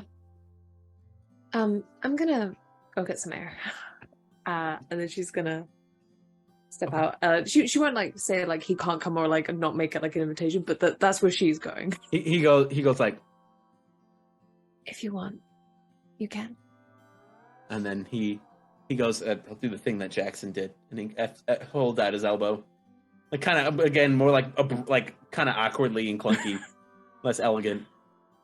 She kind of scoffs at it a bit and then just takes his arm, but like very daintily. And he walks a little faster than probably you are. And the two of you, where are you trying to get some air? I think she's gonna go out. Like, is there like a back door or something, like not out the front entrance? Yeah. Right. Yeah. Yeah. I think she'll head out that way. And as soon as you get out outside, into the kind of the back courtyard, there's still some of the floating crystal lights, but not nearly as many as in the front. And he looks at you and he goes, "You okay?" Yeah. I just I haven't had fun like that for a while. So. Well, if you stick with me, I'll make sure you have fun all the time. Oh, I'm sure of that. You might not like it all the time, but I swear it'll be fun. Yeah, no, I still haven't gotten you back for our first training session. Well, you can get me back in other ways. Oh, yeah? I'll let you pay for dinner or something. That'd be fun. Oh, I wouldn't want to treat you like a charity case. Well, I did kick your ass, so, That is true. You did, one time. And when I was pulling my punches. I'd like to see you not pulling your punches. I'm sure you would. I bet you're really into that. And he leans in just a little too close, like almost nose to nose, and he goes, "I am." She adjusts her hair over her ears and then turns her head and moves away to like sit down. Like, I presume there's like a bench, like a little wall or something. And she'll sit down on that and be like, "All right, well, have your cigarette." And then she's going to pull out the small perfume bottle that Nathira gave her and spray that on her wrists and then behind her ears. Okay. And he lights up his cigarette. Okay. Yeah, I think that's she's just going to take in some fresh air and get it to cool her down a little bit. Got it. Okay. We're going to pan back inside, again, a little bit back in time to our friend Olea and Jackson. So the two of you have been dancing, and the slow song comes on. Oh, And he goes, "Do you know how to like dance to the slow song?" Kind of. Do you know how? Would you lead? Yeah. And he takes your hand in his and he goes, "Okay, so you hold it right here. And then you're going to take this hand," and he kind of slides it up along his arm, just passing over his basically his bicep on his shoulder and placing it like right here. And then he places his hand just like mid back. He's like, "Is this okay?" Yeah, that's okay. Roll me a d6. Oh, fuck. A singular d6 or two A singular d6. Okay. He'll roll the other half. He'll roll the other half. Ooh. Yeah. That's what I did with Lilac. That's beautiful, yeah. He rolled a 6. 3. A 3. So it's not the smoothest. Just like the past two. It's not the smoothest in the world. But that doesn't matter. Like initially it was probably a little like, "Ugh, God, I'm not keeping up," or like, "This isn't right, this isn't correct." But like at one point he kind of lets his arms drop a little bit where it gets a little bit more relaxed, a little bit closer together, less serious, less big waltz frame, more just kind of intimate. And the imperfection, the not doing it right kind of goes away. Like maybe you're spinning in a weird way and laughing and spinning another way, and it just like it's out of step, out of time, but it doesn't matter. It doesn't matter, and it's fun.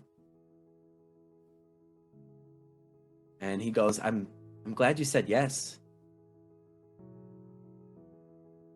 I'm really glad I did too.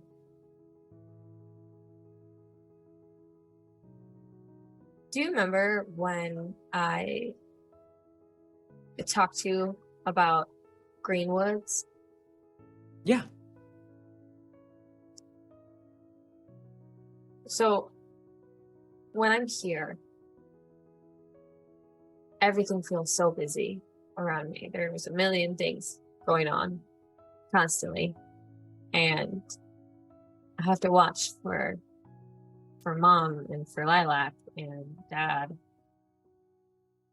And even now, there's a million different tabs that my brain is trying to catch all at once.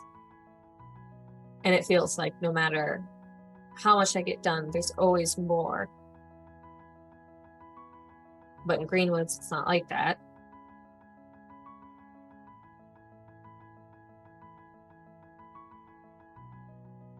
I really hope this doesn't seem too intense or too cheesy, but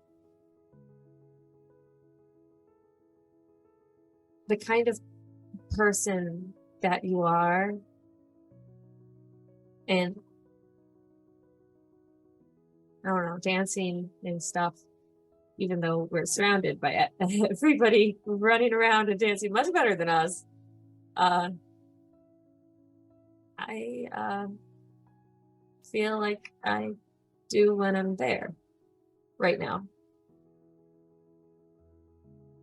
And he gives you this soft smile, and as the song begins to end, he reaches gently and he just brushes your hair behind your ear. And he goes, I'm glad. And he keeps his hand like right here after he brushes the hair.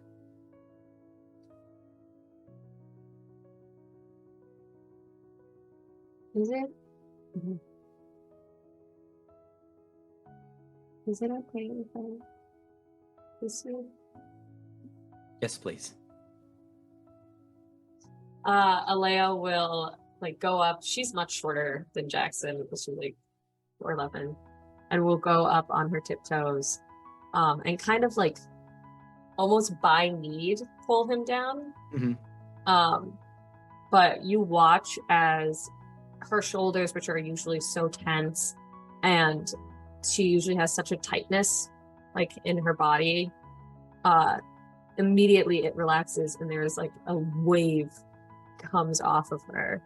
And for a split second, if you are watching very closely, you may notice that a very small amount of light is emitted, very bright for a moment, and then it goes back up.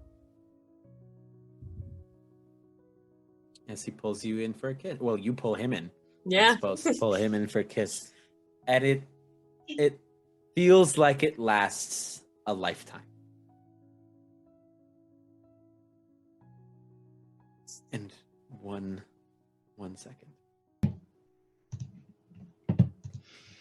And as all these intimate small moments are happening across the dance floor, all of these, or across the school, these micro operas of romance that are happening across the school, there's something else happening across the school. Oh yeah. No. As we see students are dancing, students are enjoying themselves, and a couple of the students begin to sway a little bit and begin to twitch just a little bit. And like not dancing, twitching, as their bodies are beginning to convulse. And there's about 4 of them that are beginning to kind of move, and they begin to snarl and growl as students are beginning to kind of give these students space. as you see one of these bigger like linebackers for the football team, he begins to kind of get on all fours as hair begins to grow out of his shoulders, as his arms begin to kind of get larger and larger, and his body gets bigger and bigger as he takes this almost like bear shape. It's almost like half-formed bear shape. And you see another student begin to kind of twist unnaturally in this kind of like he's almost a rope being wrung out as he takes this more like serpent-like shape, as he's kind of this bipedal, like almost snake-looking, almost reptilian-looking figure. We see another student with these horns begin to grow out of their forehead as they begin to sprout these large, monstrous antlers, taking this very large, like almost bipedal, but still almost on the ground on all fours, like deer shape.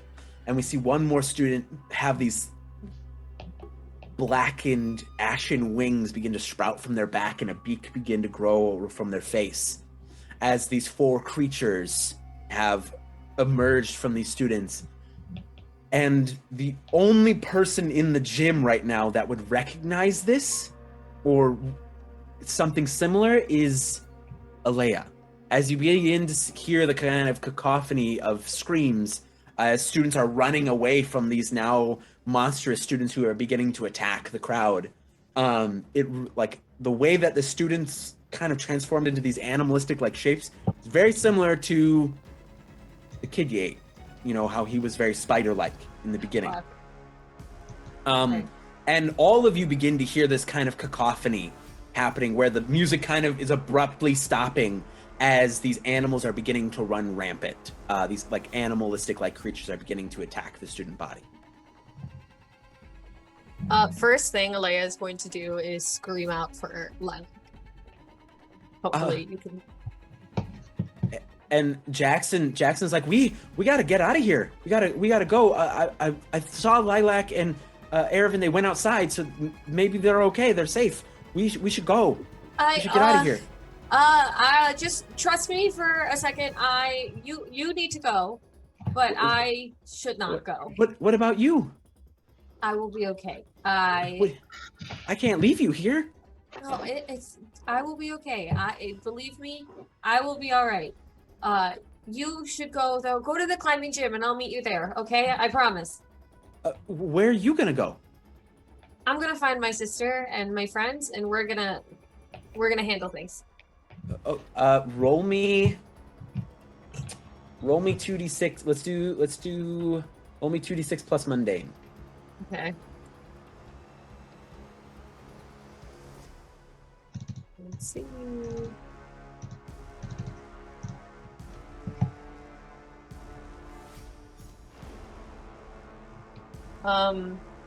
Okay. An 8. An 8. So he like you see him like he's fighting with himself. He pulls you in for a kiss, and he goes, rock climbing gym. Rock climbing gym. And puts his head to your forehead and like then takes off. So cute. Okay. Lilac! Rally, Nathira! I'm just gonna kind of run around. He said that Lilac and Aravan went outside. outside. So I'm gonna run like to the emergency exits outside and be like, Lilac!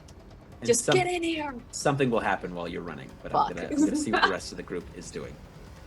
So we're gonna cut to lovers in the hallway.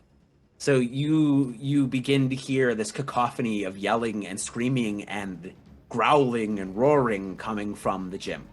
As students are like pushing their way out the doors into the hallway where you are, and they're like running down the hallway away. I think this is the one time Raleigh doesn't treat it like a joke and just looks like dead on at Nathira. I think his hand is like kind of cupping like her cheek and sort of like the back of her neck. And it's just like, I think we might have to do something now. Let's find the others. Come on. She's gonna grab you, run inside.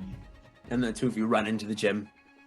And outside, Aravan and Lilac. So you've been out there for just a smidgen, and you begin to hear the cacophony and the yelling from outside. But you hear like a thunderous noise outside, as you see this bolt of red lightning hit the ground in the field in front of the two of you. As out of the crater, you see the red armored figure that attacked your home stand out of the crater before the two of you. And Erevan leans over and he goes, "Friend of yours?" Something like that. But you know what they say about friends? Keep them close, and your enemies much closer.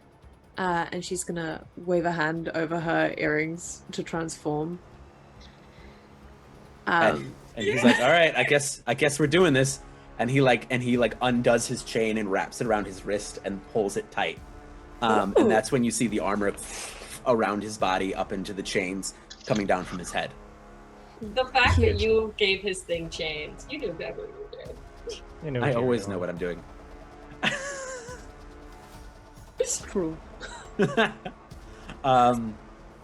Okay. So the two of you are outside. I'm going to cut really quick back into the gym. Because, Olea, as you're running, you don't hear it until just before it hits, as the bird student is swooping down at you. And I need you to roll Take a Powerful Blow, please. This is Australia. It's now swooping season. I've seen those magpies. They just... No, they're the worst. cover. Okay. It's an 11. Oof. Okay. So, there are 3 options here. So the option number 1 is you are removed from the situation. You flee or pass out, etc., like you're knocked out. You lose control of yourself or your powers in a terrible way. Or you choose 2 options from the 7 to 9 list, which is where you'd, you lash out verbally, provoke a teammate to foolhardy action, take advantage, you inflict a condition, you give ground, your opposition will get an opportunity, or you struggle past the pain and you mark 2 conditions. As this bird person basically just dive bombs you and slams into you. Hold on. Give me 1 second. I'm going to decide this by coin flip. Okay. Okay. Call it for the worst. Call it for the worst option. Tell me when. Okay. Ready for it. Heads or tails? Heads. Heads for worst. Tails. What is it? Tails. Tails, okay. So I'm going to do 2 options from the 7 to 9 list. I will give ground, giving the opposition an opportunity, and I will also mark 2 conditions. One of which being afraid, and the other one will be insecure. Okay. As this bird slams into Olea and takes you to the wall, you see it. You feel its talons dig into you as it's basically got you pinned on the ground. And then Rally and Nathira, you dash out of the hallway just as you see this bird just slam your friend into the wall, and you see this bear-like shape and you see this snake-like shape attacking students. What do you do? Is this also part of Homecoming? No. Sorry, I'm freaking out, man. I was so in the moment, and then you said that.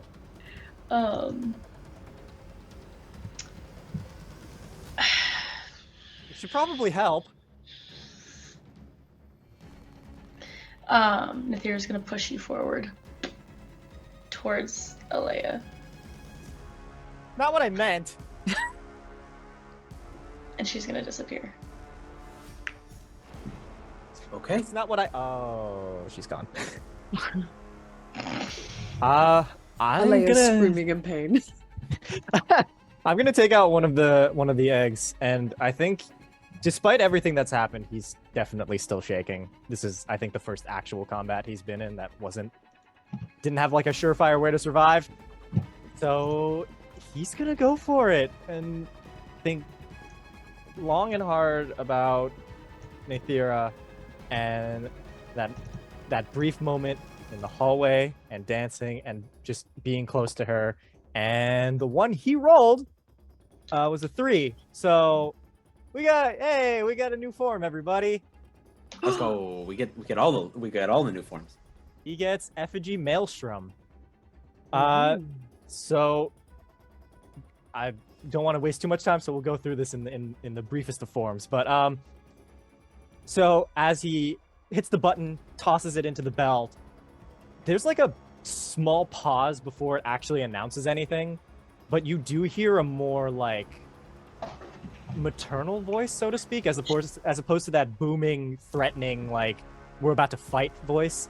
And it says fauna, flora, feral, as you see this immediate gust of wind pick up like stray pieces of paper and leaves and flowers from outside, and they swirl around him, creating this sort of fog almost, this tornado that circles around, and you can see these lightning clouds begin to form.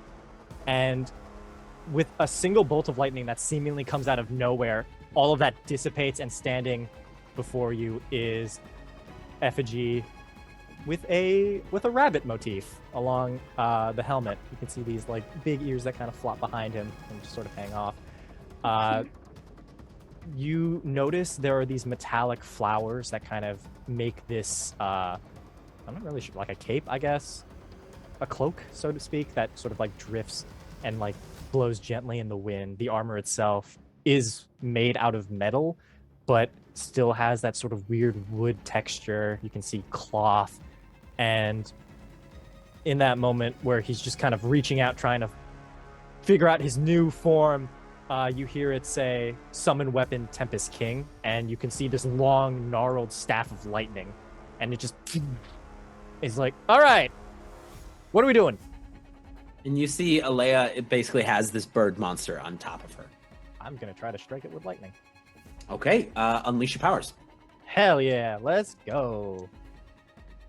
Shaolin Showdown. Oh, such a good show. It was such a good show. Unleash your powers is freak? Yeah. Alrighty, that is a grand total of 9. 9. So, you can either mark a condition or I can tell you how it's unstable. You know, I've had a nice night. I'll say that you can tell me how it's unstable. So as this lightning cracks out of this staff and collides with the bird, sending it rocketing off of Olea, you like the lightning kind of almost backfires a little bit when it comes back, and you feel it kind of seize up your shotgun wound from a week and a half ago, and you feel your arm kind of go numb as the arm kind of sloops to the side, and whatever arm you were using right now is numbed out and like kind of unusable. Cool. All right. Nathira, you disappeared into the shadows. Where are you going? I just saw. You said the bird got thrown off of. Yeah, the bird got thrown off Olea by the lightning blast. She would have gone into the darkness and just once again that's just become her transformation. Mm-hmm. Like just went into the darkness, vanished into shadow. As she sees the bird getting flown back, she is going to, in her transformed look now, she's going to fly up to it. You see this like shadow circle its neck a few times, and she's going to try to kind of turning it into her form and also just maintaining a shadow to keep her arm longer. Going to try to throw it into the ground, overwhelm a vulnerable foe. Okay, roll for it. You got it. Oh, move. Okay. Oh my god. Shut the fuck up. You roll I got plus a danger. 12. Yeah. 12. I got a 12. On a 10 plus, you choose one. So like they're gonna be knocked the hell out after this, but you have to choose one of those negative effects. I hurt them more than I intended. Okay. Yes. I didn't realize how crazy this was. Yeah, so you wrap around and you slam them into the ground, and you hear a crack when they hit the ground, and you see like a crater from where their head impacted first to the ground, and the bird form lays motionless as the feathers begin to kind of wilt away, and the bird form kind of collapses away, revealing a student. Nathira is just gonna scream for Rally. Just scream his name. Okay. What happened? What's wrong? Are you hurt? I say with my arm, like, just kind of like hanging off to the side. And we're gonna shift outside. As the red armored figure walks up to the two of you, squaring up against her, you see she reaches behind her back and she pulls out a very familiar symbol. As she throws it in front of you, it is the middle sun that was on your father's armor. As she tosses it at your feet. Hi, big sis. Avon, right? Congratulations! You finally guessed it. Well, hey, you're the one who's been talking to our other sis, I guess. So, Are we actually sisters, or are you sisters? Oh, all three of us are sisters in a way. In a way. Mm-hmm. Right. See, I find that hard to believe because we just don't really look alike. You and Olea, me and Olea. It's just there's something here. What am I missing? Oh, you're fucking ugly. And then she's gonna fly and try and hit her in the face. Okay. Oh my You can God. either give me directly engage a threat or unleash your powers. I'd like to unleash my powers. Got it. And I rolled an 8. An 8. So you crack, like you get that good old Superman punch, leaving a crater, from the impact into her face. But that anger condition that you've had, and seeing your father's broken armor thrown before you, you don't take as much care when you throw the punch, and you feel your hand on impact crack. You can feel your own hand kind of break a little bit on impact as you pull it away, and it's a little bit limp.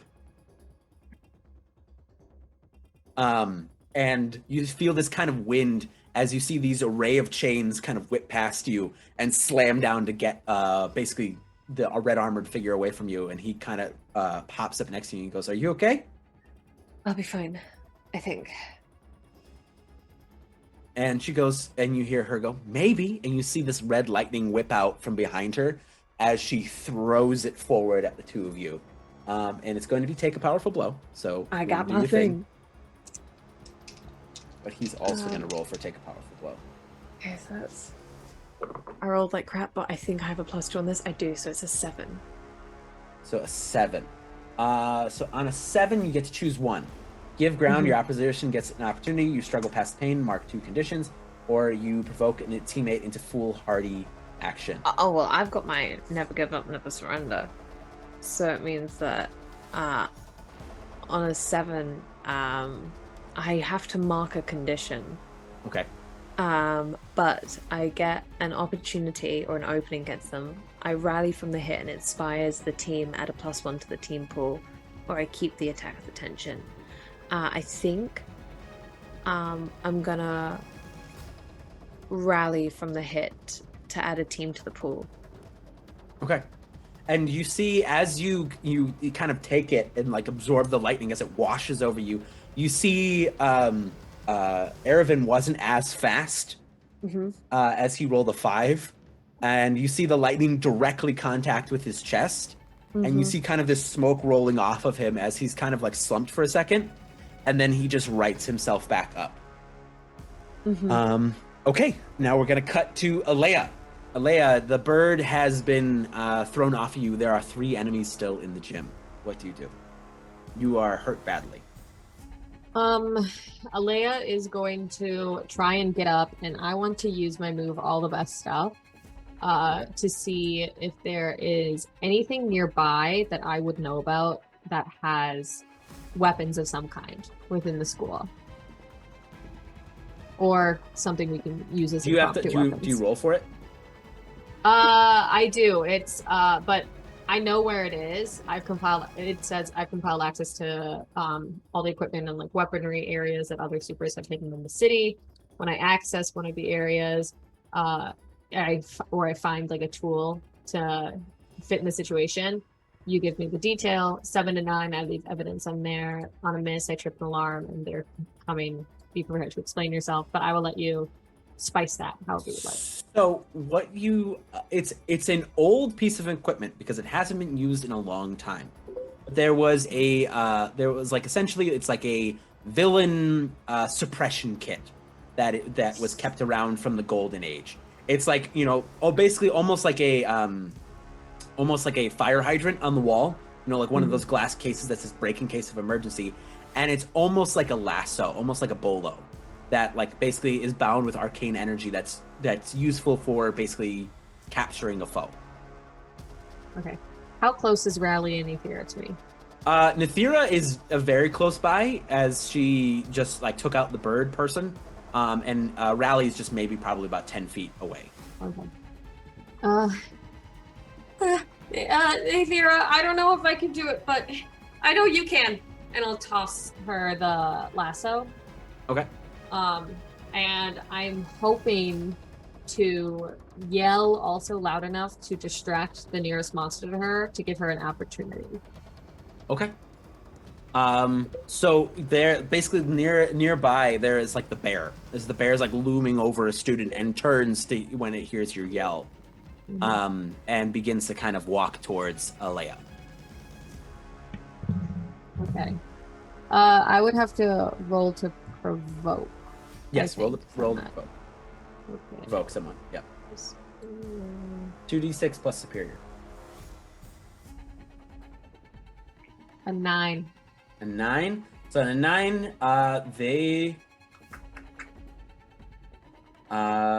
they basically like kind of like turn and they're completely distracted as you've got a critical opportunity on them. Nathira? Ooh, this is gonna be a lot later on.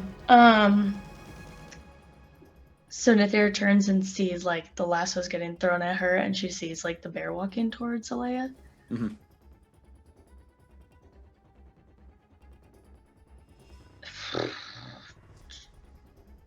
She's gonna grab the lasso, and she just again like molecularly just vanishes into the air, into shadow, with the lasso trailing behind her, and she's gonna try to jump on top of this bear and get it around its neck. Okay. Give me directly engage a threat or unleash your powers. I'm gonna do unleash your powers. Because I'm trying to, I would say I'm technically trying to overcome an obstacle.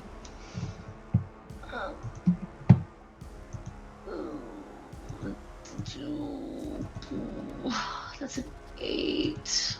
So on an 8, you're able to you wrap it around there. Do you want a condition or do you want it to be unstable?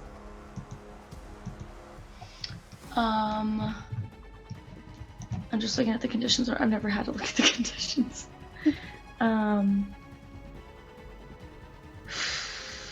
Let's do conditions because of what just happened. Okay, so I need you to mark insecure for me.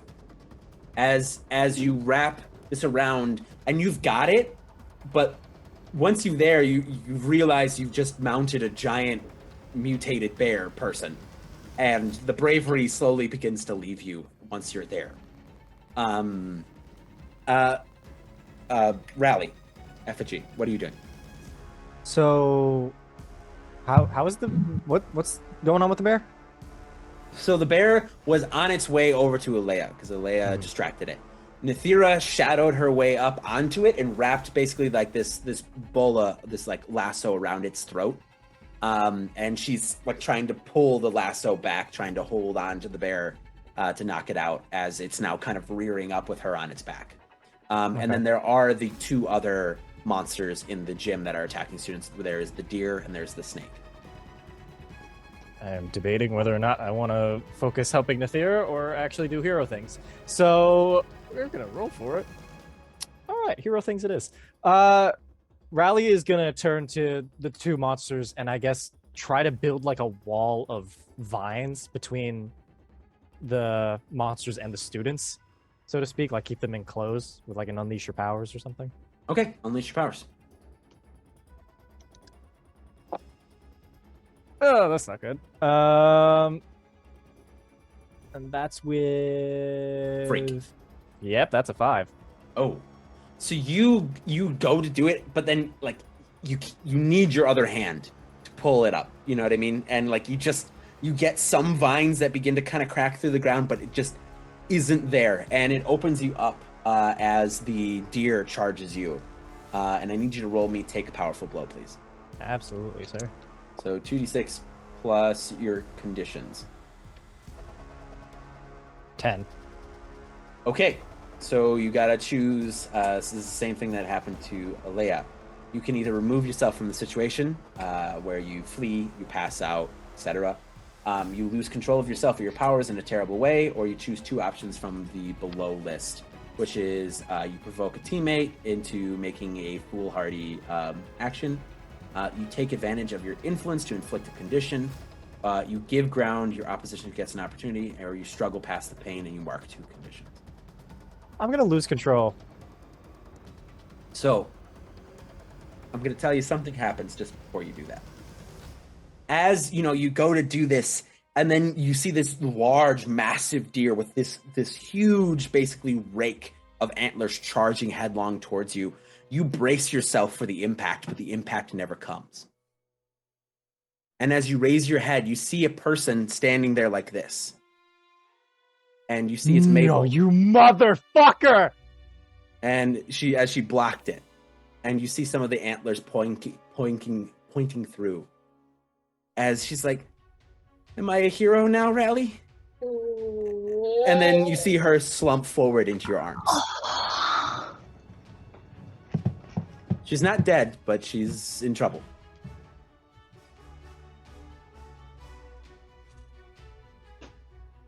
We're going to cut outside while you figure out what you want to do. So outside, the 3 of you are going at it back and forth. You and Rapture or Erevan are going, you are moving in sync, probably better than you would have assumed, as the 2 of you are battling against her. What do you want to do? I want to try and, can I assess the situation to see if there's anything on her that's giving her powers similar to us? Okay, yeah, go ahead and assess the situation. I add superior to this, right? Yes. Okay, that's a 7. So on a 7, you get to ask 1 question. What can I use to blank? What here is the biggest threat? What here is the greatest danger? Who here is the most vulnerable? Or how could we best end this quickly? How can we best end this quickly? So the more you trade blows with her, the more the 2 of you, are going at it with her, striking each other back and forth, back and forth, back and forth. As you're using up more energy and he's using up more energy, she seems to be getting stronger. The more she's getting hit, the angrier she's getting, the stronger she's becoming. And you can tell the 2 of you are beginning to lose ground.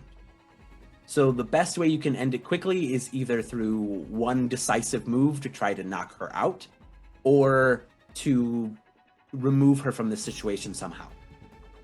The realization sets in is that the 2 of you aren't going to win this way. At least not in a head-on fight. Is her fist still broken, or is it starting to... Your fist you have been kind of probably powering through. Yeah. It's still busted up. It's still busted up. You have regenerative healing, though, don't you? She does. Yes. The repeated stress is probably keeping your healing from fully taking form, but it's still uncomfortable, but it's enough that you can use the hand. Okay. She is going to, I think, fall back to his name gone. Erevan. Bluebird. Erevan. Either or works. I was like Erevis, and I was like, that's not it. Bluebird. And say, okay, either we take her down in one go, or we just keep dodging her blows, and I'm gonna try and rile her up. You think pissing her off is a good idea? I think hitting her is a worse idea. Is this really your sister? I don't know, but if you can use your chains and if you can catch her, we can question her. She can't keep this up forever. I'll set her up. I'll distract her. You get her. Got it. Okay.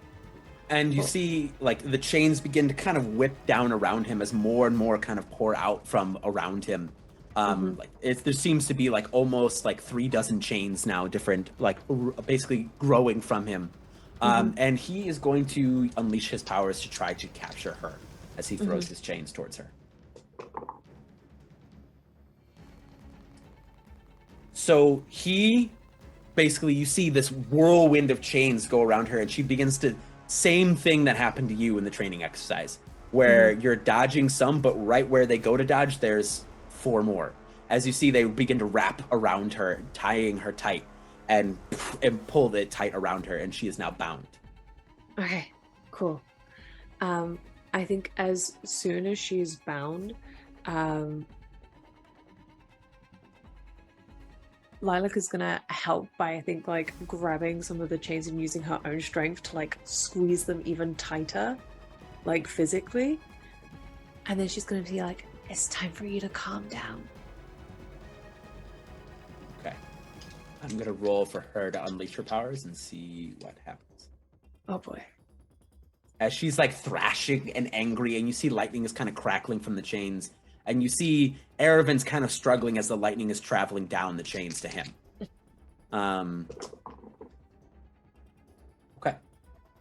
So, what did you say to her one more time? It's time for you to calm down.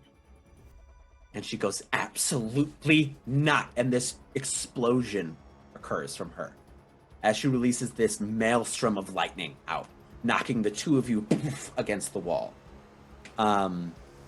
And I need you to roll take a powerful blow. Okay. How many times can I use my own move against this?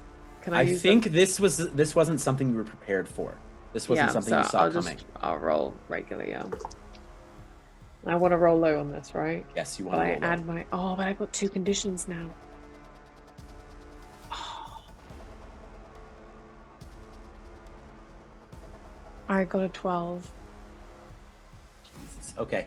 So you can pass out, you can lose control of yourself or your powers in a terrible way, or choose 2 options from the lower list. I'll roll a d4. Okay. That's a 1. So you're gonna pass out? Yeah. Yeah, you hit the wall, and I rolled an 11 for him. And I'm gonna do the same thing you just did. Mm-hmm. And he got a 2. So he's going to lose control. Oh, and so the last thing you see as you hit the wall and you pass out, you see Aravin slump forward as we see more chains kind of like fall forward out of him. But you see, just faintly, you see the chains are spiked this time as they come down around him. And you see him just dash forward. His armor's a bit cracked as he runs at her, as basically the light leaves your eyes and you pass out. And we're gonna cut into the gym. So Nathira, you and Olea, you are basically in front of the bear. Yes, Nathira. No, keep going. I was gonna start with the 2 of you. You 2 are in front of the bear. You're on top of the bear, strangling it. While Olea, you are, it's like right in front of you here. What do you do?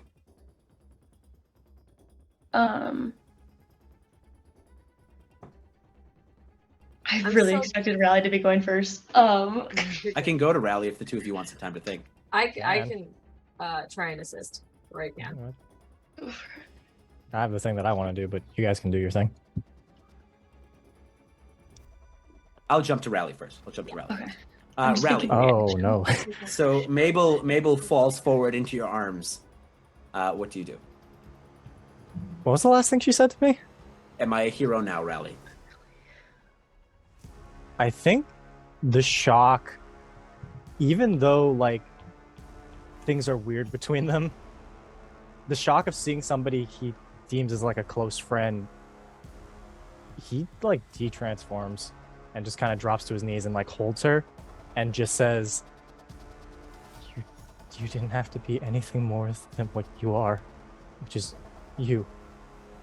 Well, you were effigy, and Nathira was Scream, and I was Power Girl, and so I had to save you. And she's just beginning to breathe really heavy. She's a little pale. Blood is beginning to kind of pool. No, please, just stay with me. We're supposed to be a team. Just give me a comfort or support.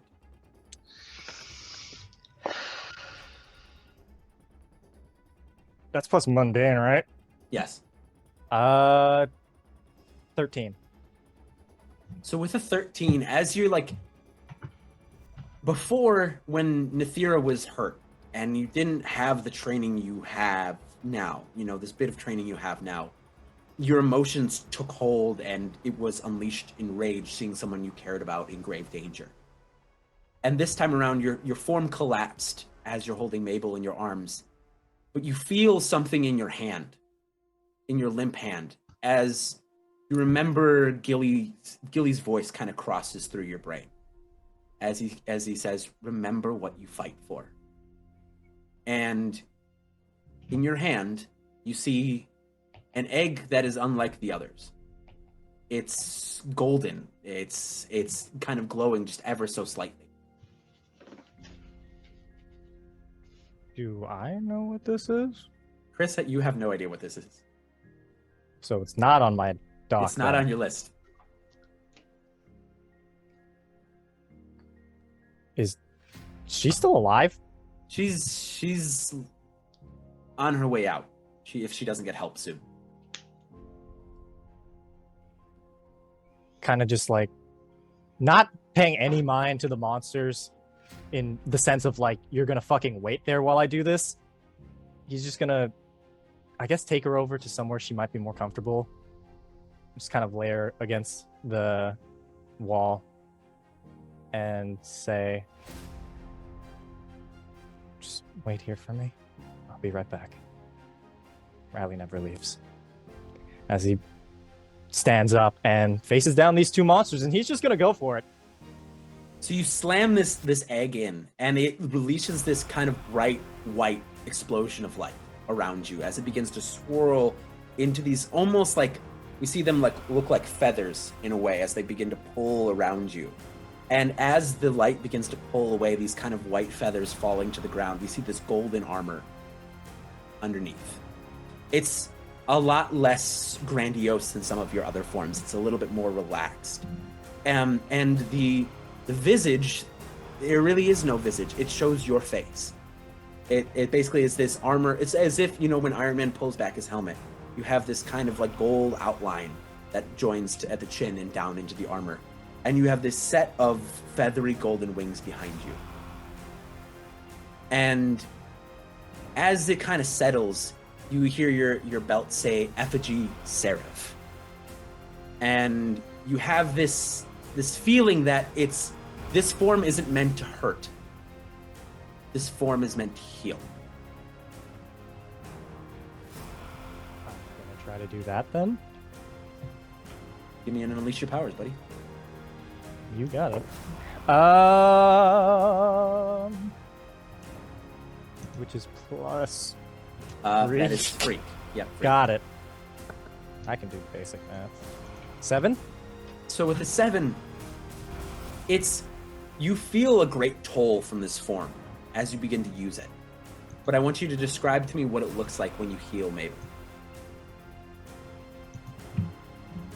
I think in this moment of intense emotional vulnerability, finally admitting his feelings to Nathira, seeing a friend almost die, discovering that apparently there's more stuff to this belt that he doesn't know. He kind of, I guess, just like envelops her in those wings, and then there's just this very bright glow from underneath. as they're just given this sort of moment alone where he's doing his best to make her not die. And you see these little droplets of like golden light fall off your wings, and as they touch her, you see some of the wounds begin to close. She's not completely healed and completely out of the woods, but like she's not going to die anytime soon as she's healed. And as the form kind of drapes itself onto her, you can feel it kind of fade back into the air.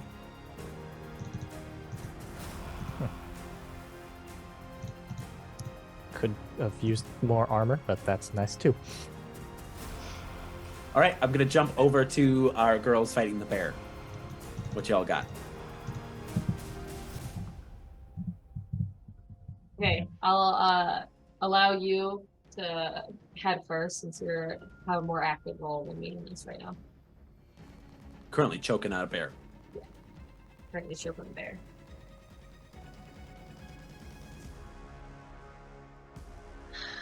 I don't know. Is there anything she can do? She's just on the back of the bear, holding the lasso, choking Choke it out. that motherfucker out. I guess she's just gonna keep trying to do that. Okay, I got an There's idea. there's literally nothing going on in Nathira's head right now except for that. Okay, I got an idea to assist. I am still wounded. Yes. Deeply, yes. Yes. Okay. You have talon wounds. Your back hurts. Something's not moving right. Okay, so I can't do, I think, the full power in my form, but I can assist where I can. So I'm going to alter gravity where Nathira is, kind of in the direction of basically making her incredibly heavy so that the lasso chokes out the bear Cool. easier and it'll go faster. Yeah, suddenly, Nathira, you feel this, like, you feel yourself probably heavier than you've ever been. And it, like, the bear, which was gaining ground at pulling away from you, now is losing ground as he begins to struggle. And I'm going to roll for it. And it eventually, as you've got this immense new weight to you, it collapses to the ground. And the bear passes out. And then we see it back into the linebacker that it once was, as you're just kind of sitting on his back now. Are you okay, Nathira? Is he breathing? Is he breathing? Yeah. He is breathing. Yeah, he's okay. He's okay. You just knocked him out. You choked him out. Are you okay?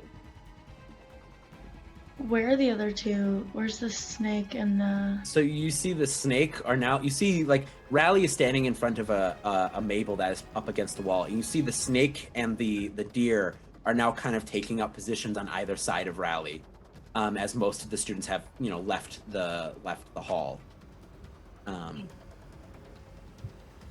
want the deer or the snake? Oh, I got this handed. You want to help the person who fainted. Call Gilly. That's what you need to do. And she's just gonna run. God, how big is the snake? How big are we talking? It's like 5'8". It's essentially like it's a teen. It was a tall teenager that turned into this kind of reptilian like form, this like bipedal snake, borderline a salamander.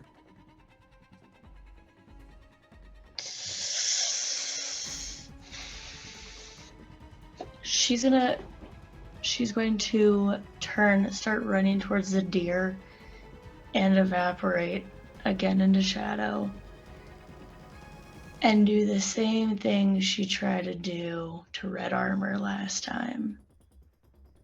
But she's gonna alter. Yep, she's gonna try to tell him to leave. Okay.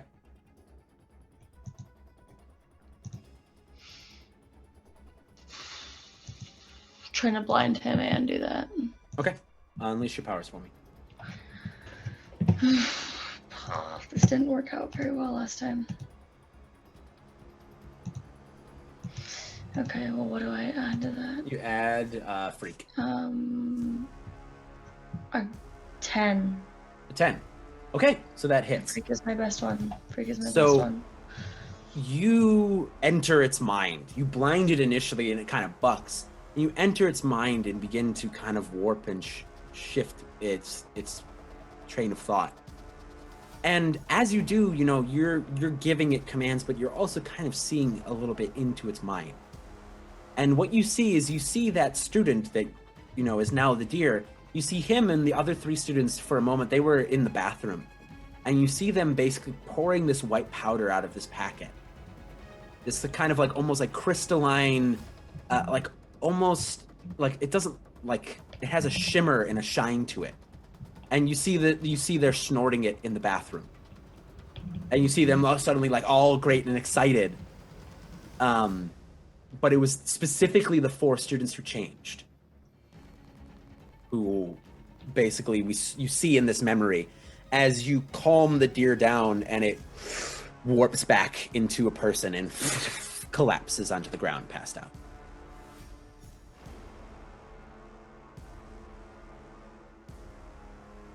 Am I still good? Yep. Something about tonight has given you a little bit more control. She's gonna try to do the same thing to the other kid, but that will probably take time. I know other people are doing stuff at the same time. I'm going to cut outside really quick. As we see Lilac, you are slumped, passed out outside. And we see Eravin and the red armored figure going at it like nobody's business. You see his armor is like on his left arm, like the armor is gone.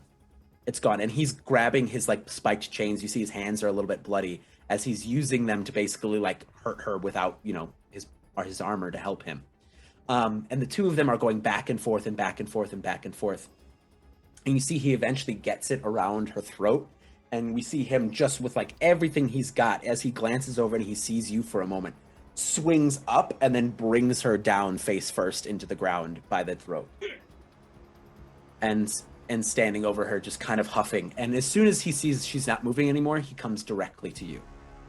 And you see his armor kind of crashes away as he comes to you. And we're going to glance back into the gym. Rally, what are you doing?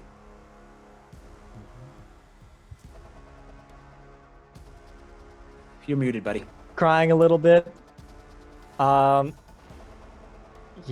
the situation doesn't seem very desperate. There was something I was gonna do before the Seraph thing popped up, but I guess if all's good, it was just the one snake. It's the snake left, yeah. Cool. Yeah, guess I'll try to transform again. Okay. Slam it down. Love the little random chance. That is a 4.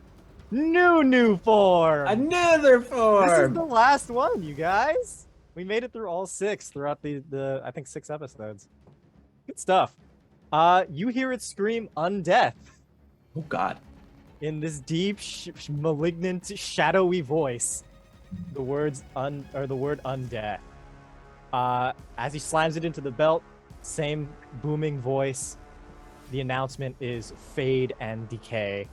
As he slams the 2 pieces together, you see as this large coffin, this old wooden, metal, rusted piece of crap, rise up from behind him alongside this like amorphous shadow. The door, the lid slowly creaks open, and you can see these various eyes from just beyond in this like horrible void, this nightmare hellscape, as these various arms reach out and very gently grab hold of Raleig's forms and pull him in, and the lid shuts. And there's like a solid couple of seconds where it just sits there until all of the wood fragments, the entire coffin explodes out, and standing there is Raleigh in effigy undeath form. You can see it's a lot more regal looking. It has that like flowing cape, very similar to Maelstrom in a sense. The motif is a bat, obviously, because vampire. And you can see that's this sort of like pulsing red liquid flowing underneath all of the plates. And he's just standing there, and he's gonna. I believe he has shadowy powers, so we're gonna go with shadowy powers. All right. He's just gonna try to, I guess, summon like. He's gonna try to like Vlad the Impaler this snake You're gonna stab it. in a non-lethal way. Give me Or an lethal. give me an Okay. unleash your powers. Brad, let's go. Plus nothing. 7. Okay. So you summon this like shadowy spear, and just kind of caught up. This form maybe gives you a little bit of bloodlust, a little bit of like itching for the fight, and you run this snake through.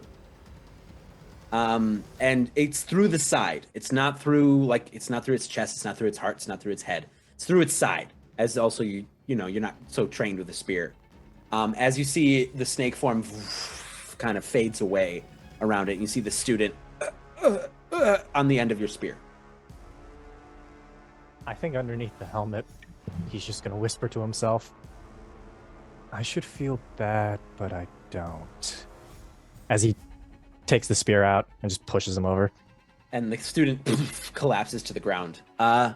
Olea, you were going to make a phone call. Yes. Okay.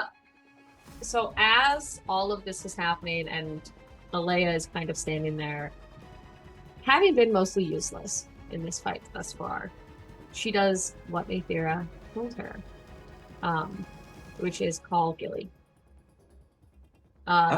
Is the dance over already? No, Gilly, something happened and a bunch of students became monsters. On my way. Again. Okay. On my way. Be right there. Okay. Get Okay. safe, and I I'll be will. right there. Okay. Where do you go? I'm rushing outside to see if I can find Lilac. So you rush outside, and you see there's Erevan. He's cradling your sister. Is she okay? Yeah, I think she just got knocked out. She got hit really hard, and you see he's covered in blood. He's covered in cuts and bruises, and like his shirt is mostly gone. His jacket is gone, been gone for a long time. As he's holding your sister, and you hear this kind of crunching noise as you see the red armored figure like put one hand and then another hand. They begin to pull themselves up, and then you hear the honking of a horn as you see this limousine bump up onto the curb and just full speed, just poof, right into the red armored figure as you see her family limousine just take her out and sending her tumbling across the field. And Gilly, you've never seen this old man move so fast. As he is out of the car, holding a shotgun to her head, and basically his foot on her chest, and telling her not to move. Gilly! Hello, dear. Hi! The authorities have been called. They'll be here in a moment. Hey. Yes, go ahead. Lilac, how's Lilac? Lilac is still passed out at the moment. Okay. Lilac is still passed out. And I want to yes, go ahead. try something. So she has regenerative healing powers. Mhm. And I talked with you about this briefly before. Yes. Can I speed up time for her to make her healing powers work faster? Because this is a new aspect of your powers, give me and unleash your powers. Okay. Age her a little too far. She ends up being like 80. Bro. Her hair's no longer perfect all the time. A I'd rather 12. die. Have fun with middle age. So you focus and you see she's got, the bruises and the wounds and the head contusion, and you just begin to kind of warp time around her, specifically her. And you see her wounds slowly begin to see her hand kind of wiggles a little bit as the bones kind of right themselves and the cracks seal, and the blood kind of recedes back to where it was coming from.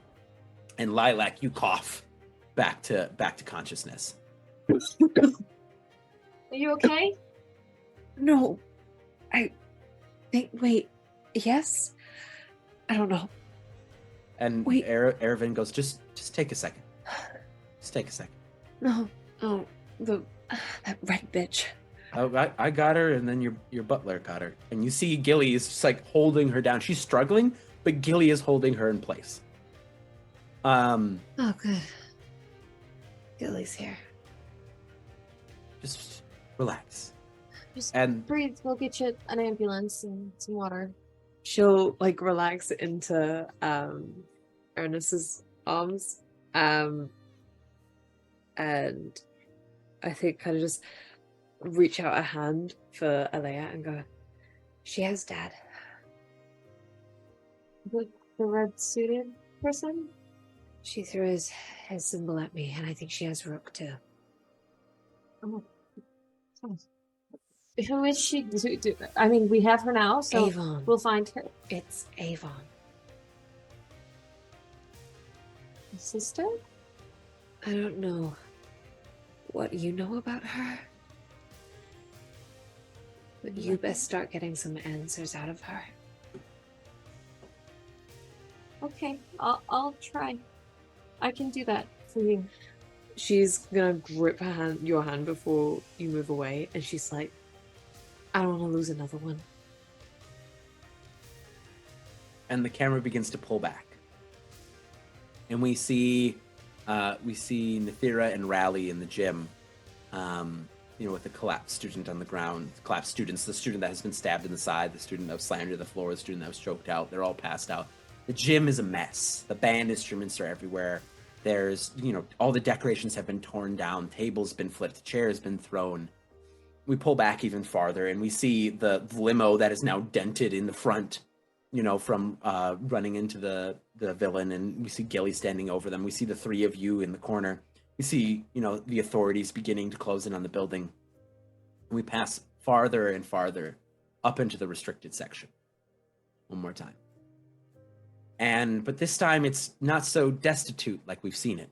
We see a clean lab, clean marble floors, and we see all of these different tanks in this laboratory with all of these different tubes and these different instruments. And we see a woman in a medical coat, and she's like looking at one of the basically the tubes, one of the tanks, and she's taking some notes. And we see Sterling walk up and go, so how's he faring? And we see Nova in the tank, passed out, and we see he's connected to all of these different tubes. And she goes, he should follow orders when he wakes up. And that's where we're going to stop for tonight. What the fuck? Thank you all so much for joining us for episode 7 of Heroes of Bastion. We'll be recording episode 8 right now, right? No, we won't. Thank you all so much for joining us. Thank you so much, D&D Imposter as Nathira. Thank you so much, Relentless as Lilac. Thank you so much, Hamasama-kun as Rally. And thank you, Caminator the Animator as Olea. And I've been Alec, your Game Master. We'll see y'all later. Have a wonderful night. Bye. Bye. Bye. Bye.